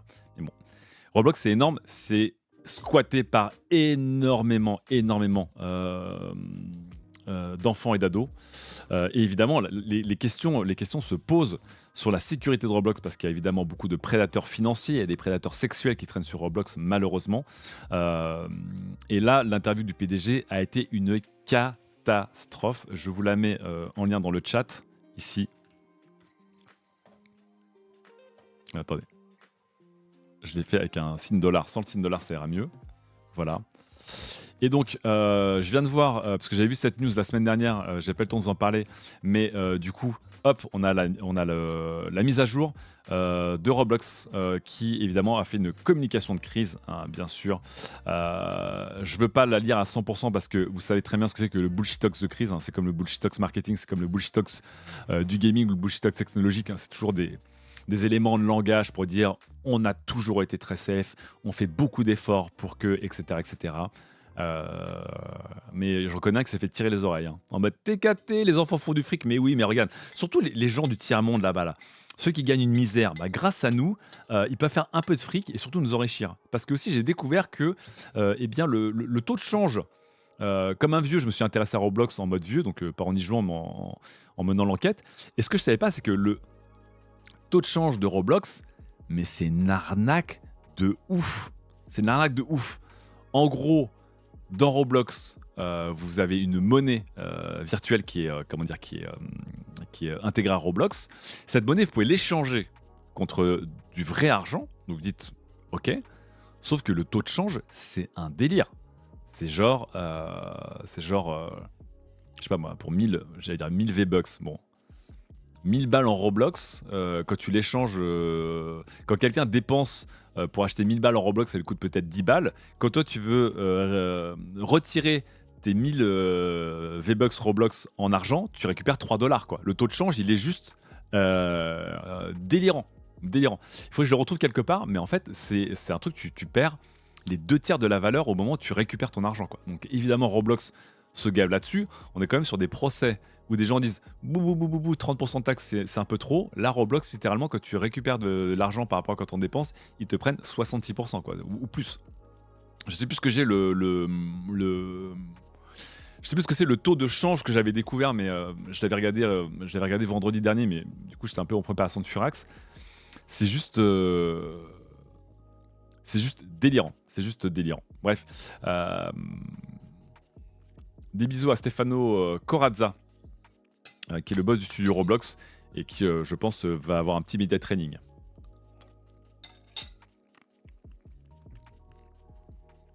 Donc voilà.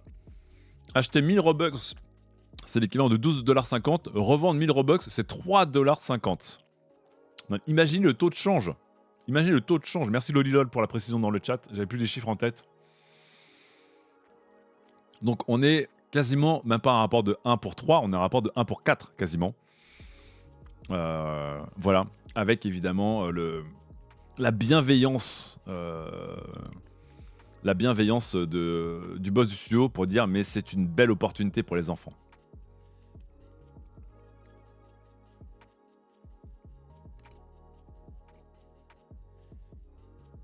Ah bah ça là, je retrouve plus la phrase. Merci beaucoup d'avoir retrouvé la phrase dans le texte. Et où était le statement du gars? Voilà.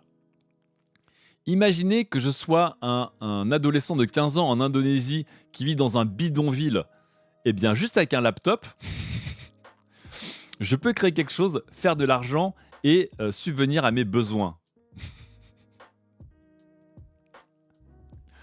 C'est une belle histoire. C'est une très très belle histoire. Je pense que grâce encore une fois à ce storytelling inspirant de la part de Stefano, dont les requins sont toujours fans, je pense qu'on peut écrire un prochain Slumdog Millionnaire là, bien sûr. Hein.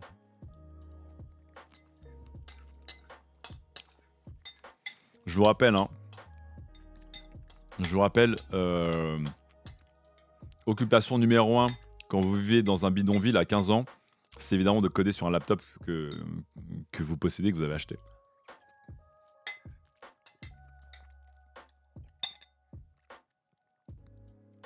Je pense qu'il y a plus de warning que de mots dans cette phrase.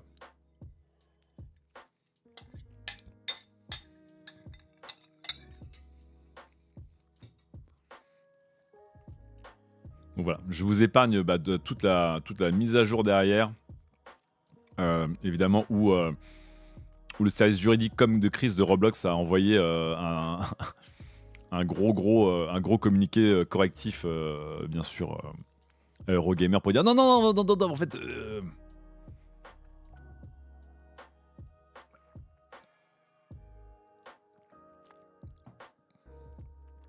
Mais ce qui est drôle, c'est que vraiment, Eurogamer relevait que même pendant l'interview, la RP était là genre non, pas les mineurs, non.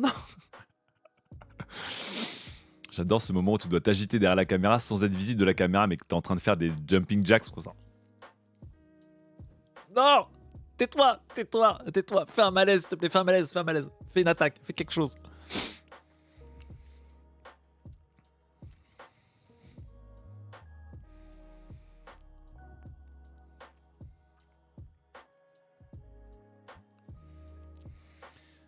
Ah là là.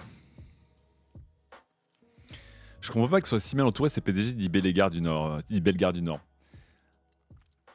Bah déjà, je pense qu'effectivement, c'est une erreur parce que lorsque tu es une boîte qui pèse plusieurs milliards, voire dizaines de milliards de dollars, et que tu as des RP qui te suivent partout, tu es censé avoir un discours qui est extrêmement chiant, extrêmement contrôlé. Donc, encore une fois, tu es censé faire du corporate bullshit. Je sais pas à quel moment ils ont pu laisser passer une telle réalité qui est la réalité des choses, c'est qu'effectivement, il y a beaucoup de mineurs qui font et qui gagnent de l'argent sur Roblox et que Roblox se sert très très fort sur la gueule de tout le monde. Donc je sais pas à quel moment ils ont laissé passer ce truc-là dans un discours qui était censé être un discours, j'imagine, très policé. Après, la question qui a été posée, c'est que justement, on était pas dans une discussion générale autour de Roblox, on était dans une discussion où justement, comment dire, Corazza était un peu acculé pendant cette interview à la GDC pour dire mais il y a un problème quand même avec la monétisation, les mineurs, la safety, etc., etc. Bref. Et évidemment, cette phrase est sortie parmi d'autres phrases et d'autres réponses, mais évidemment, c'est une erreur grave. Après, il y a aussi une autre erreur qui est vraiment, il y a des gens qui sont hors sol. Il y a des gens qui sont hors sol.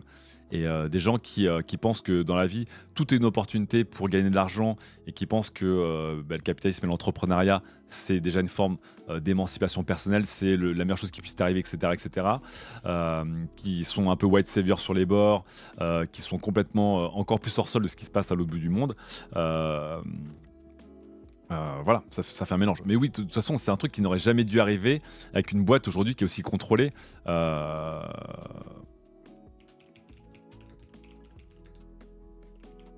Roblox, je sais plus combien de milliards ça pèse. 41,9 milliards. Ça, c'était en 2021. Je pense que c'est plus grand aujourd'hui. Ouais, ouais. 45 milliards de dollars en 2021. Je vous rappelle que Microsoft a racheté Minecraft pour 2,5 milliards de dollars. À l'époque, aujourd'hui, je pense que Minecraft a une valorisation qui est bien au-delà de ça. Mais pour vous donner l'idée, Roblox, c'est absolument gigantesque. C'est absolument gigantesque. Et ce n'est plus qu'un jeu, puisque Roblox en soi est devenu une plateforme. On appelle ça un jeu plateforme, on appelle ça un métaverse, on appelle ça un store, vous appelez ça comme vous voulez, mais bon, bref. Et Roblox, c'est un peu le modèle pour Fortnite aujourd'hui.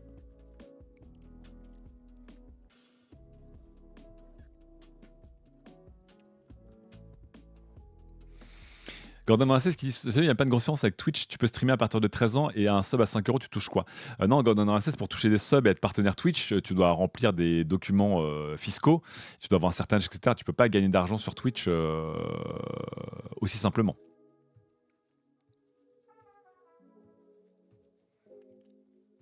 Donc même si techniquement tu peux évidemment streamer sur Twitch à 8-9 ans parce que tu respectes pas les règles et que tu t'inscris, que tu mens sur ton âge, etc. Donc on le sait, hein, des enfants qui vont sur des réseaux sociaux, qui vont sur des jeux, etc.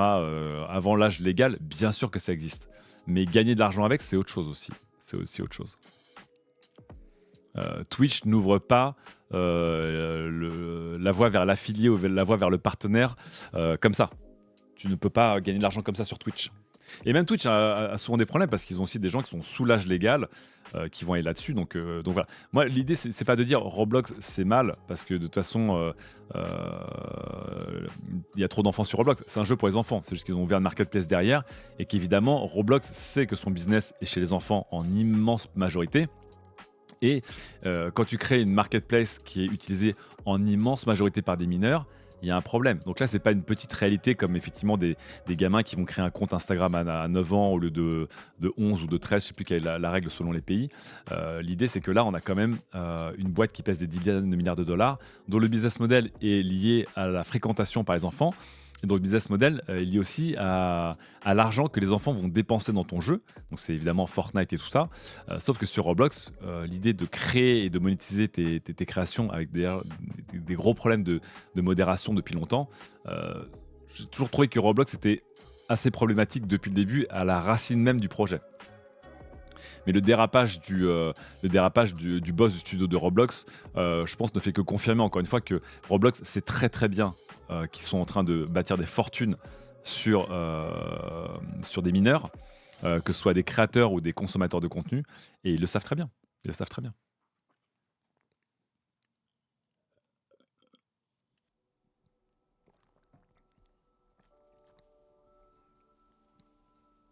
Est-ce que Roblox a été un modèle pour Fortnite ou c'est l'inverse? C'est Roblox qui a été le modèle pour Fortnite, Gekiro. Parce que Fortnite, à la base, était un jeu, puis un mode de jeu, et il a explosé en tant que mode de jeu. Mais le fait que ces dernières années, Fortnite ait poussé le mode créatif, que Fortnite ait poussé le côté social de Fortnite, où je vous rappelle que la majorité des jeunes qui vont sur Fortnite, la majorité des jeunes, oui, c'est le point vieux, mais bon, la majorité des jeunes qui vont sur Fortnite ne vont pas sur Fortnite pour jouer, ils vont sur Fortnite pour traîner ensemble. C'est un équivalent de VR chat, quoi. C'est comme si vous chattez, mais avec un avatar. Donc, non seulement il y avait une vague de jeux social qui était très populaire chez les jeunes, entre Roblox, Fortnite, etc. Mais effectivement, dès le début, Roblox était un jeu, ce qu'on appelle un jeu plateforme, donc un jeu dans lequel on peut créer et jouer à des jeux. Et Fortnite a suivi très très vite. Ils ont flairé la très bonne idée de Roblox et Fortnite a créé les fameux concerts virtuels, les musées, les places publiques pendant les élections américaines, le mode créatif, etc. On a vu dernièrement qu'ils ont mis la max en faisant un deal avec Lego pour Lego Fortnite, en mettant à contribution les studios qu'ils avaient rachetés, donc notamment pour faire un jeu de course basé sur Rocket League, un rhythm game qui était fait par les gens d'Harmonix, donc les gens derrière Guitar Hero et derrière Rock Band. Et donc Fortnite aujourd'hui est un jeu plateforme. Et ils ont raison. Ils ont raison d'un point de vue purement business et d'un point de vue purement, pérennité à long terme. Fortnite ne doit pas être un Battle Royale. Fortnite doit être un jeu plateforme dont le Battle Royale est une partie émergée très très visible. Mais moi, j'ai jamais autant joué à Fortnite que quand il y a Lego Fortnite et les petites expériences comme ça. Et donc c'est comme ça en fait qu'ils continuent à rendre Fortnite, à le maintenir pertinent et à ce que les gens investissent de plus en plus dans Fortnite, que ce soit des V-Bucks ou du temps ou des moments avec leurs amis. Et après, vous le savez, il y a évidemment cette valeur d'investissement et aussi ce qu'on appelle, comment dire, ça je l'ai plus, sunken cost fallacy. Plus vous avez investi dans un projet émotionnellement et financièrement, et moins vous avez envie de le lâcher, évidemment, parce que ça reviendrait à gâcher ou oublier ou retirer tout l'investissement que vous avez dedans. Donc c'est pour ça que évidemment tous les éditeurs de jeux sont en train de foncer sur les Game as a Service, parce qu'ils savent que les Game as a Service vous obligent à vous investir dedans, parce que le Battle Pass, les Daily Quests, les récompenses, les microtransactions, les DLC, la liste d'amis, etc. Et une fois que vous êtes pris dedans, vous allez vouloir y jouer longtemps. Et c'est ça qui fonctionne. Donc ce qui est intéressant, c'est que Roblox a créé un jeu plateforme qui fait que les gens, pour beaucoup de gens lancent Roblox comme peut lancer Steam. Voilà. Moi, mon neveu, les premières fois où il a joué à Pokémon ou un Battle Royale, en fait, il a joué à un faux Pokémon, un faux Battle Royale qui étaient des applications gratuites populaires dans Roblox, par exemple. Donc pendant quelques années, mon neveu, son launcher de jeu, c'était Roblox.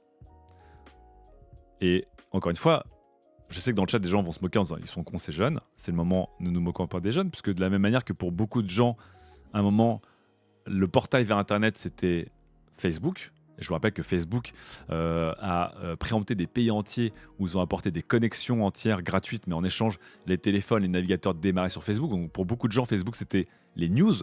Tu démarrais sur Facebook. Et pour la génération d'avant, en fait, ta page de démarrage, c'est quoi? C'était Google.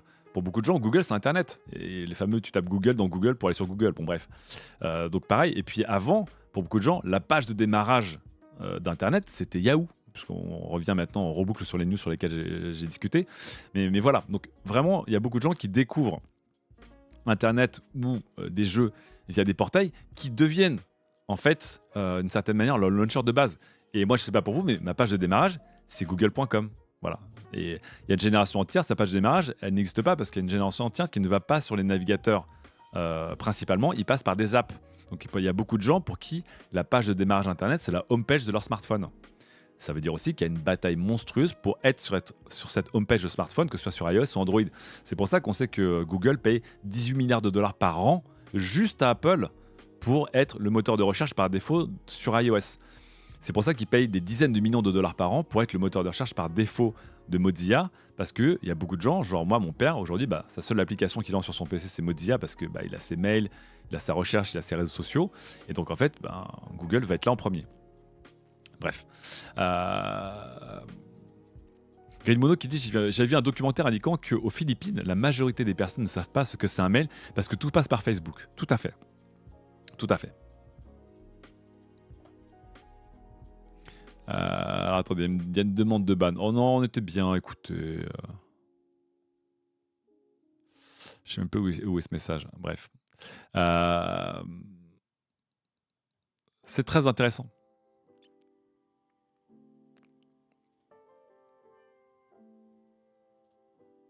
C'est très intéressant. Et c'est pour ça que, pareil, au-delà des blagues, je suis vieux. Souvent, quand je parle des jeunes, je connais d'autres vieux de type Daz qui se régalent et qui sirotent à juger les jeunes pour dire ah, ils sont quand même cons ces jeunes. Évidemment que les jeunes ne sont pas cons. Et du coup, je les trouve surtout, encore une fois, très très malins. Mais considérer aujourd'hui Roblox pas comme un jeu vidéo, mais considérer Roblox comme Facebook pour certains territoires ou certaines générations, comme Google pour certains territoires comme certaines générations, comme Steam aussi comme pour certains territoires comme certaines générations, ou pas même des personnes qui, comme moi aujourd'hui, ma télé c'est YouTube. Donc je regarde plus la télé. Quand je vais regarder un truc quand je vais regarder un truc sur mon écran et que je me dis qu'est-ce qu'il y a ce soir sur ma télé, je lance YouTube ou je lance Twitch. Voilà. Ce sont mes deux portails vers la télé pour regarder des documentaires, des gens en live, des tournois d'e-sport, des rediffusions de sport aussi, des tutos pour devenir ébéniste, voilà, que sais-je encore. Et je passe par des portails. Et je pense que beaucoup dans le chat n'ont jamais joué à Roblox ou ne sont jamais intéressés à Roblox, mais Roblox aujourd'hui est un portail monstrueux. C'est un portail qui est absolument gigantesque et qui est un portail qui est même, je pense qu'il va être pas que générationnel, parce que je pense que comme Minecraft ou comme Pokémon, c'est un jeu qui va dépasser sa génération et qui va séduire d'autres générations. Et on va voir si comme Minecraft et Pokémon aussi, qui ne sont pas des jeux portail, mais c'est un jeu qui va séduire plusieurs générations. De la même manière qu'on pensait que les jeux vidéo n'allaient séduire que des adolescents, et on se rend compte qu'aujourd'hui, quand tu commences les jeux vidéo, tu n'arrêtes pas. Et donc voilà. Et on se rend compte que les gens qui ont commencé à jouer à Pokémon à 12 ans, ils en ont 40 aujourd'hui, ils continuent à jouer à Pokémon. Des bisous Ken. Minecraft, c'est pareil. Et on se pose des questions évidemment sur Fortnite, sur Roblox, sur GTA 5, GTA RP, etc. Enfin GTA Online, sur certains Game of Series qui vont devenir effectivement des plateformes, des métaverses à eux seuls.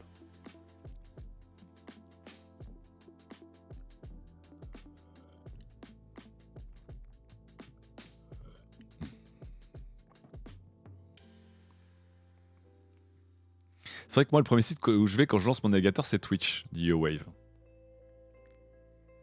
Et encore une fois, hein, parce que vous êtes des gens qui lancez des sites internet et des navigateurs internet. Mais on a une génération entière de gens. Je vous rappelle qu'à l'époque, je vais vous retrouver l'article qui était très intéressant, un article qui avait fait hurler, qui était par le rédacteur, le rédacteur en chef de Wired, il y a 15 ans, qui disait le web est mort. Je sais plus, c'était sur Wired, The End of the Internet, je crois. Non, c'est pas ça. 2013, il y a un peu plus de 10 ans maintenant.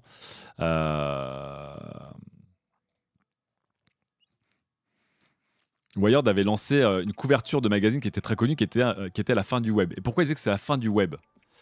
Parce qu'en fait, il disait que 2013, donc je vous rappelle, on est 6 ans après la sortie de l'iPhone, pleine balle, Android qui est en train d'exploser, et on se rend compte qu'effectivement, la fameuse ère des post-PC est en train d'arriver, donc les fameux nouveaux ordinateurs ne seront plus des ordinateurs de bureau ou même des ordinateurs portables. L'ordinateur numéro 1 dans le monde, c'est un smartphone. Et le smartphone, lui, il a évidemment popularisé une nouvelle manière de consommer Internet et les apps. Et Internet, c'est évidemment via des apps. Donc, pour beaucoup de gens, en fait, quand ils font une recherche, ils passent par la barre de recherche de leur téléphone. Ils ne savent pas que c'est Google derrière ou pas. Quand ils veulent aller sur Facebook, quand ils veulent aller sur Instagram, ils lancent l'application Facebook, l'application Instagram. Ce sont des sites internet, mais qui n'ont plus d'URL pour les gens. Ils n'ont qu'une icône, en fait. Et donc, c'était très intéressant de dire que, 25 ans plus tard, notre manière d'aller sur Internet, notre manière d'aller sur les sites, etc., qui était de lancer un navigateur, de lancer un explorateur d'Internet ou un portail de recherche pour aller sur un site Internet était morte, notamment avec l'économie, l'ergonomie, la culture des apps. Qui, évidemment, les apps, utilisent le protocole, souvent des protocoles web, mais ne passent plus par les navigateurs classiques. C'était très intéressant. Merci Corben pour le raid. Bonjour à vous et merci beaucoup pour le raid. On parlait de smart urne de crémation, bien sûr. On parlait de tout ça, mais on est sur le sujet Roblox. Le travail des mineurs et surtout la notion de comment on accède au contenu sur Internet et comment même on accède à Internet et la notion même d'URL. Je vous rappelle que pendant longtemps, le nerf de guerre, c'était d'avoir une bonne URL.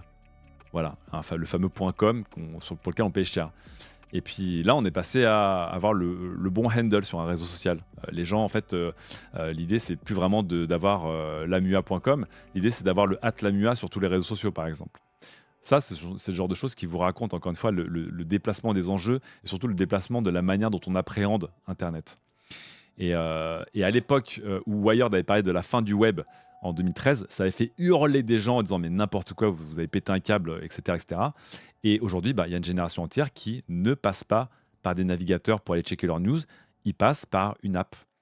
Et il y a des pays entiers qui découvrent leurs news ou découvrent leurs discussions via Facebook. Je vous rappelle qu'en Chine, WeChat est une super app qui vous permet d'avoir un fil d'actualité, d'avoir un SAV, d'avoir un équivalent de Deliveroo, un équivalent de Uber, d'avoir un équivalent de PayPal ou de Venmo, le tout dans une application de chat. Donc pour beaucoup de gens, et je vous le disais souvent, en Chine par exemple, le portail c'est WeChat. Et donc ça veut dire qu'en Chine, les gens s'en foutent un peu plus de savoir si tu es sur iOS, Android, si tu as Chrome ou si tu as Firefox ou si tu as un truc. Le truc c'est est-ce que tu as WeChat dans le téléphone? Parce que le point de démarrage d'une immense majorité des Chinois sur Internet, c'est WeChat. Et on ne passe pas par une interface web. Roblox, ça permet à une génération entière de bypasser, enfin ça permet, ou en tout cas ça trompe une génération entière, de bypasser des vrais stores. Voilà, donc comme je vous le disais, il y a plein de gamins comme mon neveu à l'époque qui découvrent des jeux vidéo via Roblox. Et donc Roblox prend la place d'un autre store, notamment avec... quand mon neveu m'a montré sa version Pokémon de Roblox, je peux vous dire que c'était pas le vrai Pokémon. Mais bon, pour lui en tout cas, il était là genre c'est pratique parce que j'ai tous mes potes sur le jeu, je paye pas parce que c'est un Pokémon qui est gratuit, let's go quoi, let's go. Et de la même manière, les stores de type Steam ou les stores de type l'App Store ou le Play Store font qu'on ne va plus sur les sites d'éditeurs pour aller télécharger les jeux maintenant. On passe par des launchers.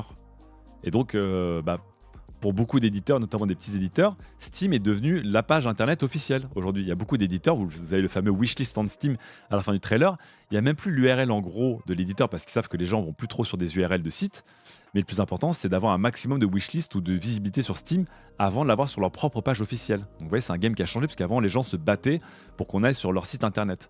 Aujourd'hui, il y a un écosystème entier, il se bat pour être visible sur Steam. Il y a un écosystème entier qui se bat pour être visible sur Roblox. Il y a un écosystème entier qui se bat pour être visible sur un réseau social de Meta. C'est fou que Minecraft n'ait pas fait ça avec Minecraft au final, dit Eleco. Ouais, je suis d'accord. C'est pour ça que je vous dis que c'est très intéressant que Fortnite ait pris le tournant et qu'ils aient littéralement pris la roue de Roblox pour dire putain, Roblox, ils sont sur un truc énorme en fait. Ils sont en train de se transformer en jeu plateforme, même pas en jeu service. Et effectivement, Microsoft, ils l'ont pas fait avec Minecraft. Alors, je pense que les puristes de Minecraft salueront Microsoft pour avoir gardé l'expérience Minecraft assez sobre. Même si dans Minecraft, on peut évidemment télécharger, créer des expériences, mais toute la plateforme, tout l'écosystème, toute la colonne vertébrale en termes de serveurs, de monétisation, etc. que proposent aujourd'hui Fortnite et Roblox, surtout Roblox, elle n'est pas dans Minecraft. Tout à fait. Ils ne peuvent pas installer WeChat, les touristes. Non, Don Mescalito, c'est pas aussi simple que ça.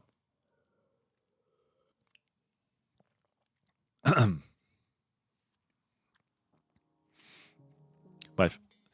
Au-delà du dérapage gigantesque du boss du studio de Roblox qui raconte une certaine réalité, ça permet aussi, encore une fois, de remettre l'église au milieu du village. Et Roblox est peu connu du grand public en France, et surtout du public adulte, donc les gens qui ont plus de 28 ans. 28 ans. C'est l'âge limite. C'est l'âge de maudit et c'est 70% des chats d'artillerie lourde ont plus de 28 ans. Si vous avez plus de 28 ans, je pense qu'il y a une grande chance que vous n'ayez jamais joué à Roblox. Ou que vous connaissiez Roblox de nom mais de loin, mais que ça sonne pour vous comme quelque chose de beaucoup moins connu que Minecraft ou Fortnite ou même GTA Online.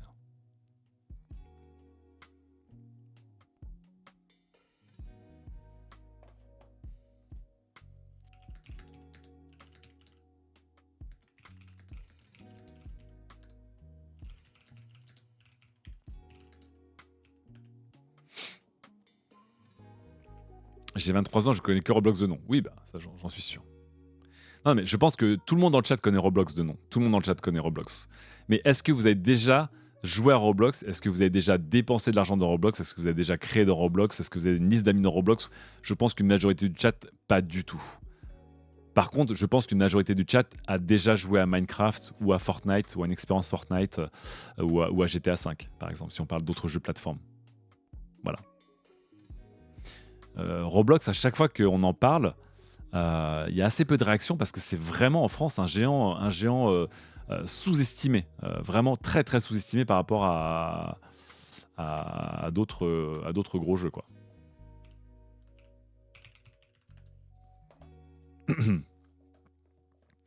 Inscris-toi et amuse-toi.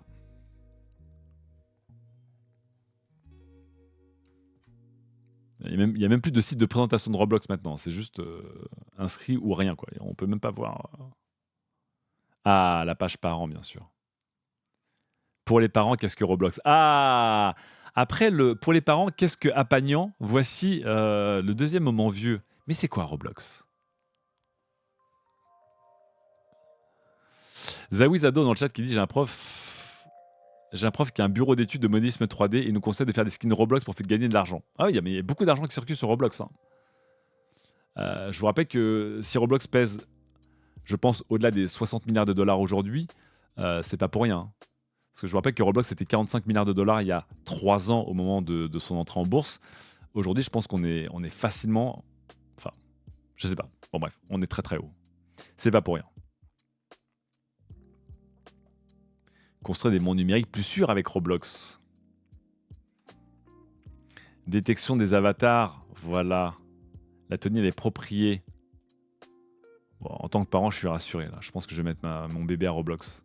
Système de notification, voilà. Hein. Après, ne me faites pas dire ce que je n'ai pas dit. Roblox, il taffe aussi sur des garde-fous.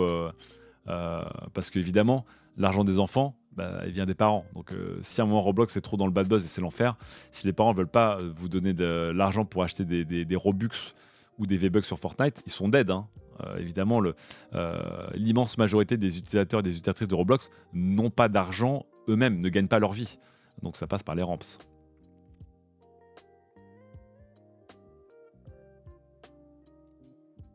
J'aurais de faire confiance à Stéphane Balkam. Stéphane Balkami, je crois. Non, je sais plus.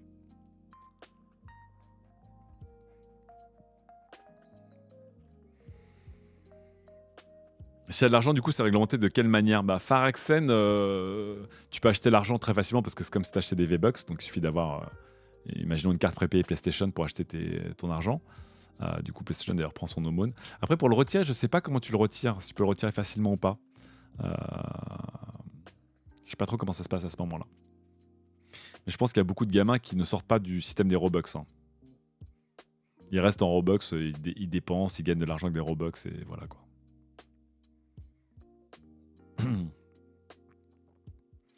Tu peux retirer directement sur PayPal ou un compte bancaire des Spybird. Oui, non, mais je parlais des mineurs, Spybird TW. Bien sûr, je parlais des mineurs. Parce que évidemment qu'après, tu peux gagner, enfin, tu peux dépenser et récupérer de l'argent sur Roblox. Il n'y a pas de souci. Il y a même beaucoup d'arnaques de Roblox. Encore une fois, quand je vous dis qu'il y a des prédateurs, c'est pas que des prédateurs sexuels. Il y a beaucoup de prédateurs financiers sur Roblox qui viennent arnaquer des gens pour leur prendre des Robux pour des jeux qui n'existent pas ou autres. Et ensuite, changer ces Robux contre de l'argent sonnant et trébuchant. Mais après, évidemment, pour retirer de l'argent, tu dois avoir un compte en banque qui est lié, bien sûr.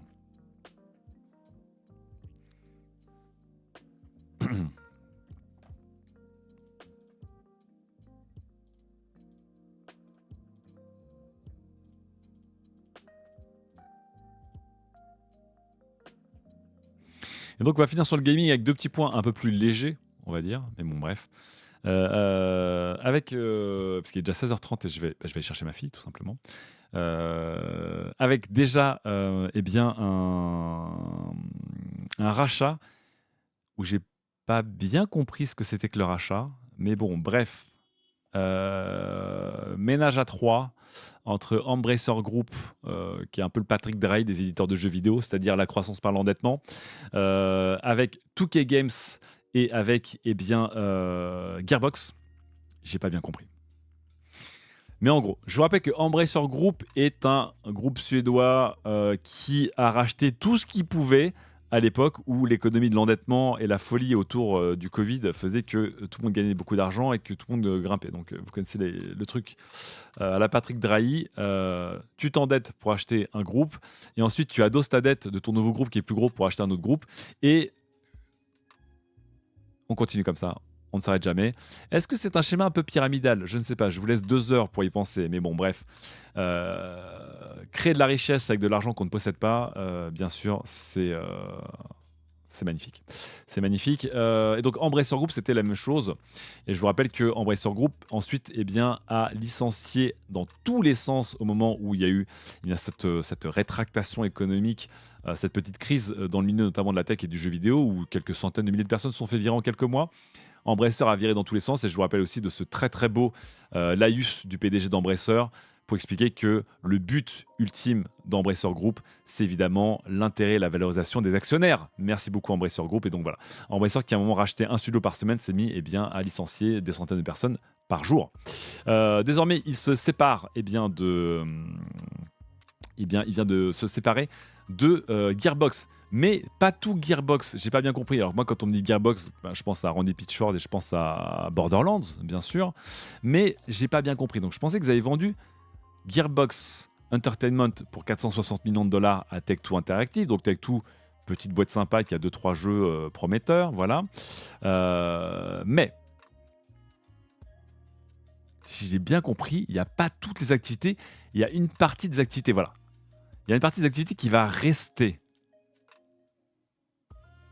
Donc, Gearbox Software, Gearbox Montréal, Gearbox Québec, Borderlands, Tina Wonderlands, Homeworld, Risk of Rain, Brother in Arms et Duke Nukem sont vendus. Mais, ne sont pas vendus Gearbox Publishing San Francisco, qui va devenir Perfect One Entertainment, voilà, et qui garde Remnant and Hyper Light Breaker, Cryptic Studio, Lost Boy Interactive et Capture Dimension. Donc en gros, le gros de Gearbox passe chez Take-Two. Et une partie de Gearbox, je ne sais pas pourquoi, ça reste chez Embracer. C'est compliqué ces histoires de gens qui s'échangent de l'argent et qui s'échangent des employés, des destins de gens humains comme ça à tout va, comme des cartes Pokémon, c'est compliqué quand même. Bref. Embracer, quoi. Embracer Group, si vous êtes sur la page Wiki, vous ne comprenez rien entre le nombre de studios qu'ils ont pu acheter ou qu'ils ont pu revendre en 5 ans. C'est n'importe quoi ce qu'ils ont fait là-dessus.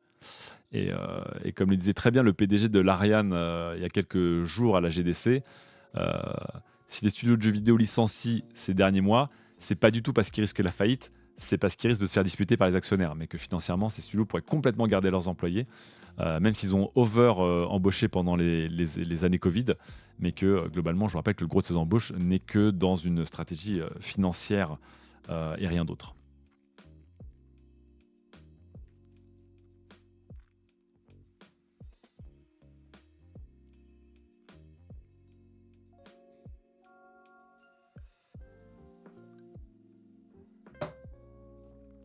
On vit dans un monde magnifique. Attends, je vais mettre de côté évidemment ce lien. Hop, 2 secondes. Je vais y arriver, la MUA. Putain, je clique de traviole. Physiquement, je suis vraiment... Bref, post-Furax. Tout dernier point, un petit point machine de jeu avec la PlayStation 5 Pro. Et lors du dernier podcast de GameIndustry.biz, eh bien... on a parlé entre spécialistes de la PS5 Pro. Je vous mets le lien vers cet épisode du Game Industry Microcast qui est très intéressant.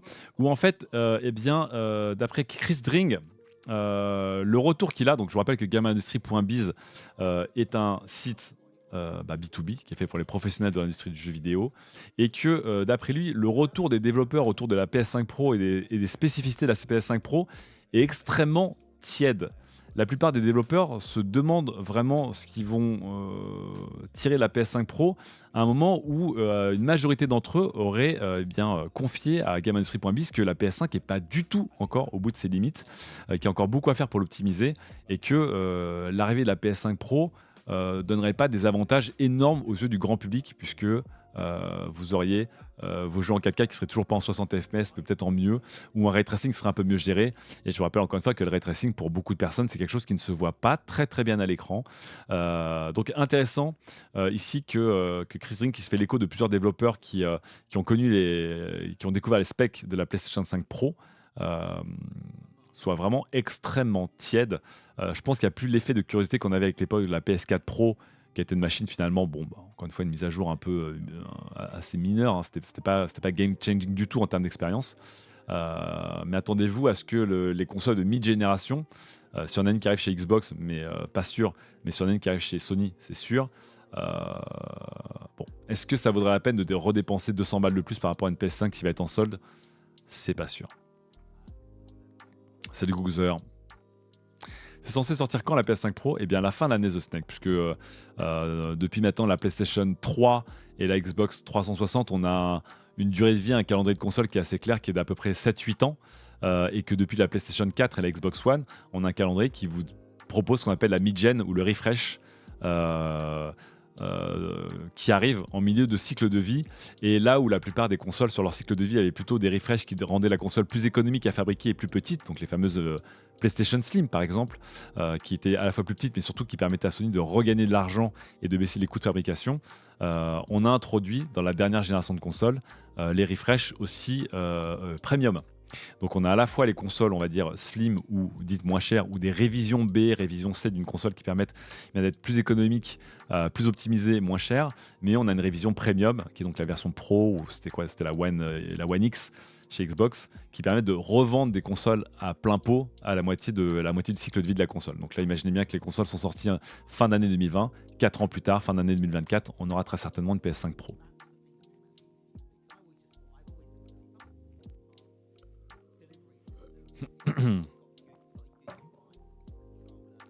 Salut Googzer, j'ai pas testé encore l'option IA de Superlist, je m'en sers pour l'instant juste comme un mélange de Trello et de to-do list, voilà.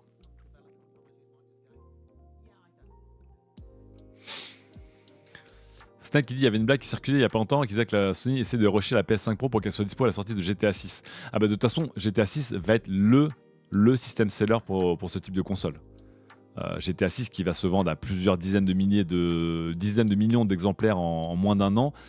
C'est clair que dans l'idéal, vous voulez qu'il y ait le fameux package PS5 Pro GTA 6 qui fait que des gens qui se disent je vais mettre encore 2000 heures de ma vie dans GTA en solo comme en multi, achètent la PS5 Pro comme la console ou la machine idéale pour faire tourner GTA 6 hors du PC. D'ailleurs, il y a des chances peut-être que pour GTA 6, il arrivera Day One sur PC ou pas? Je suis pas sûr. Parce que GTA 5 n'était pas Day One sur PC. Hein. Mais oui, bien sûr. Je vous rappelle que GTA 6 a été repoussé, et qu'il y a plein de rumeurs sur le fait que GTA 6 était repoussé, développement compliqué, reboot, etc. Mais bon, ça s'était accéléré avec les trailers autour de GTA 6. Maintenant, l'idée, c'est que des gens disent bah, c'est peut-être le moment pour sortir GTA 6 en même temps que la PS5 Pro. Ou que la PS5 Pro soit prête. Bon, bref. Moi, pour vous dire, j'ai acheté la PS4 Pro parce que je voulais jouer à mes jeux PS4 de manière moins bruyante qu'avec ma PS4. Bah, j'étais déçu parce que ma PS4 Pro était moins bruyante que la PS4, mais elle restait vraiment très très bruyante. Donc finalement, j'ai acheté une PS5 pour jouer à mes jeux PS4 de manière moins bruyante que sur la PS4 et un peu moins bruyante que sur la PS4 Pro. Donc il m'aura fallu attendre 5 ans pour jouer à mes jeux PS4 dans un confort idéal. Mais bon, bref. Je sais pas ce que cette PS5 Pro évidemment va apporter. Il y aura une hype parce que les sorties consoles c'est toujours très très espacé dans le temps. Donc c'est pas comme des sorties de nouveaux microprocesseurs PC qui arrivent 1 à 2 fois par an. Donc il y aura une hype derrière, mais je trouve que les refreshs de mid-génération, de milieu de cycle sur les consoles, en fait, c'est toujours un peu bon. Si tu kiffes ta console et que tu es fan de l'écosystème, tu te dis je vais avoir le top du top et ça te fait plaisir de racheter, de remettre une pièce dans la machine, mais je pense que ça reste. Moi, je trouve que la PS4 Pro, c'était vraiment très très.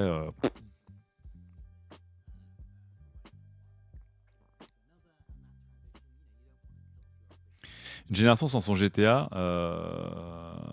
Bah, Kaboufi, je crois que techniquement GTA est sorti en 2013, non? Il n'est pas sorti avant la PS4? Je sais plus.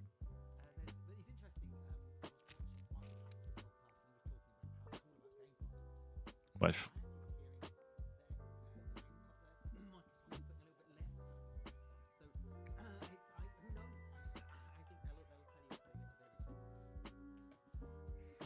On en saura plus avec les rumeurs J'imagine qu'il va y avoir des prises de parole, beaucoup de prises de parole, évidemment, autour du mois de juin ou un peu avant le mois de juin, parce que Sony maintenant ils essaient de prendre la parole avant le 3. Mais oui, on en saura plus. Est-ce que Xbox va sortir sa console portable? Est-ce que ce sera annoncé au mois de juin? Je sais pas. En parlant de Xbox et de console portable, est-ce qu'on va parler de console portable et de machine portable dans le prochain épisode de Option Tech? Peut-être. Parce que le prochain épisode d'Option Tech, ce sera mercredi. Et j'ai pas pu faire le visuel, mais je vais essayer de le faire là dans la foulée maintenant, en allant chercher ma petite à la crèche. Mais je peux vous dire que dans l'épisode 2 d'Option Tech, nous allons accueillir Daz, vous le savez. Nous allons aussi accueillir Chrono. Ça fera du bien de voir Daz et Chrono autour d'un plateau, ça faisait très très longtemps. Et nous aurons aussi Marie Turcan, la rédactrice en chef de Numérama, dont j'adore le boulot, qui sera là avec nous. Et notre invitée s'appellera Tina Nigro. Pour les gens qui ne la connaissent pas, c'est une développeuse notamment qui est spécialisée dans le spatial computing et qui a pas mal de visibilité sur Twitter ces derniers temps parce que beaucoup de gens parlent de spatial computing avec le Vision Pro. Et évidemment, on va parler entre autres du Vision Pro, mais on parlera aussi évidemment de consoles portables. Est-ce que je vais parler des claviers que je teste en ce moment, notamment le clavier qui m'a été prêté par Jimmy Yao ces dernières semaines et du dernier clavier d'Asus? Oui. Donc voilà, des consoles, des claviers, de la bonne foi et de la mauvaise foi, du Vision Pro, des bonnes discussions. Elle était passée chez Micode il y a quelques temps, Bassem, tout à fait. Elle est très très cool, Tina. Elle est vraiment passionnante, elle est ultra intéressante et voilà. Donc ça va être mercredi. Je vais faire le visuel aujourd'hui parce que évidemment, un homme dont je tairai le nom ne m'avait toujours pas envoyé sa photo ce matin. Voilà, donc j'ai pas pu demander à François Anaïs de me faire le flyer pour le visuel pour lancer lundi midi. Donc je vais le faire maintenant. Mais c'est une belle photo d'annonce. Et donc ça va être un très beau line-up. On va bien rigoler, ça va être très cool. Salut Tenchou. Eh ben écoute, je suis content si t'as acheté un bon sling bag. Les belles Venture, effectivement, une bonne réputation. À quelle heure? Encore une fois, comme toujours, c'est à midi, le mercredi midi. Vous avez outfit pour la mode et vous avez option pour la tech. Voilà.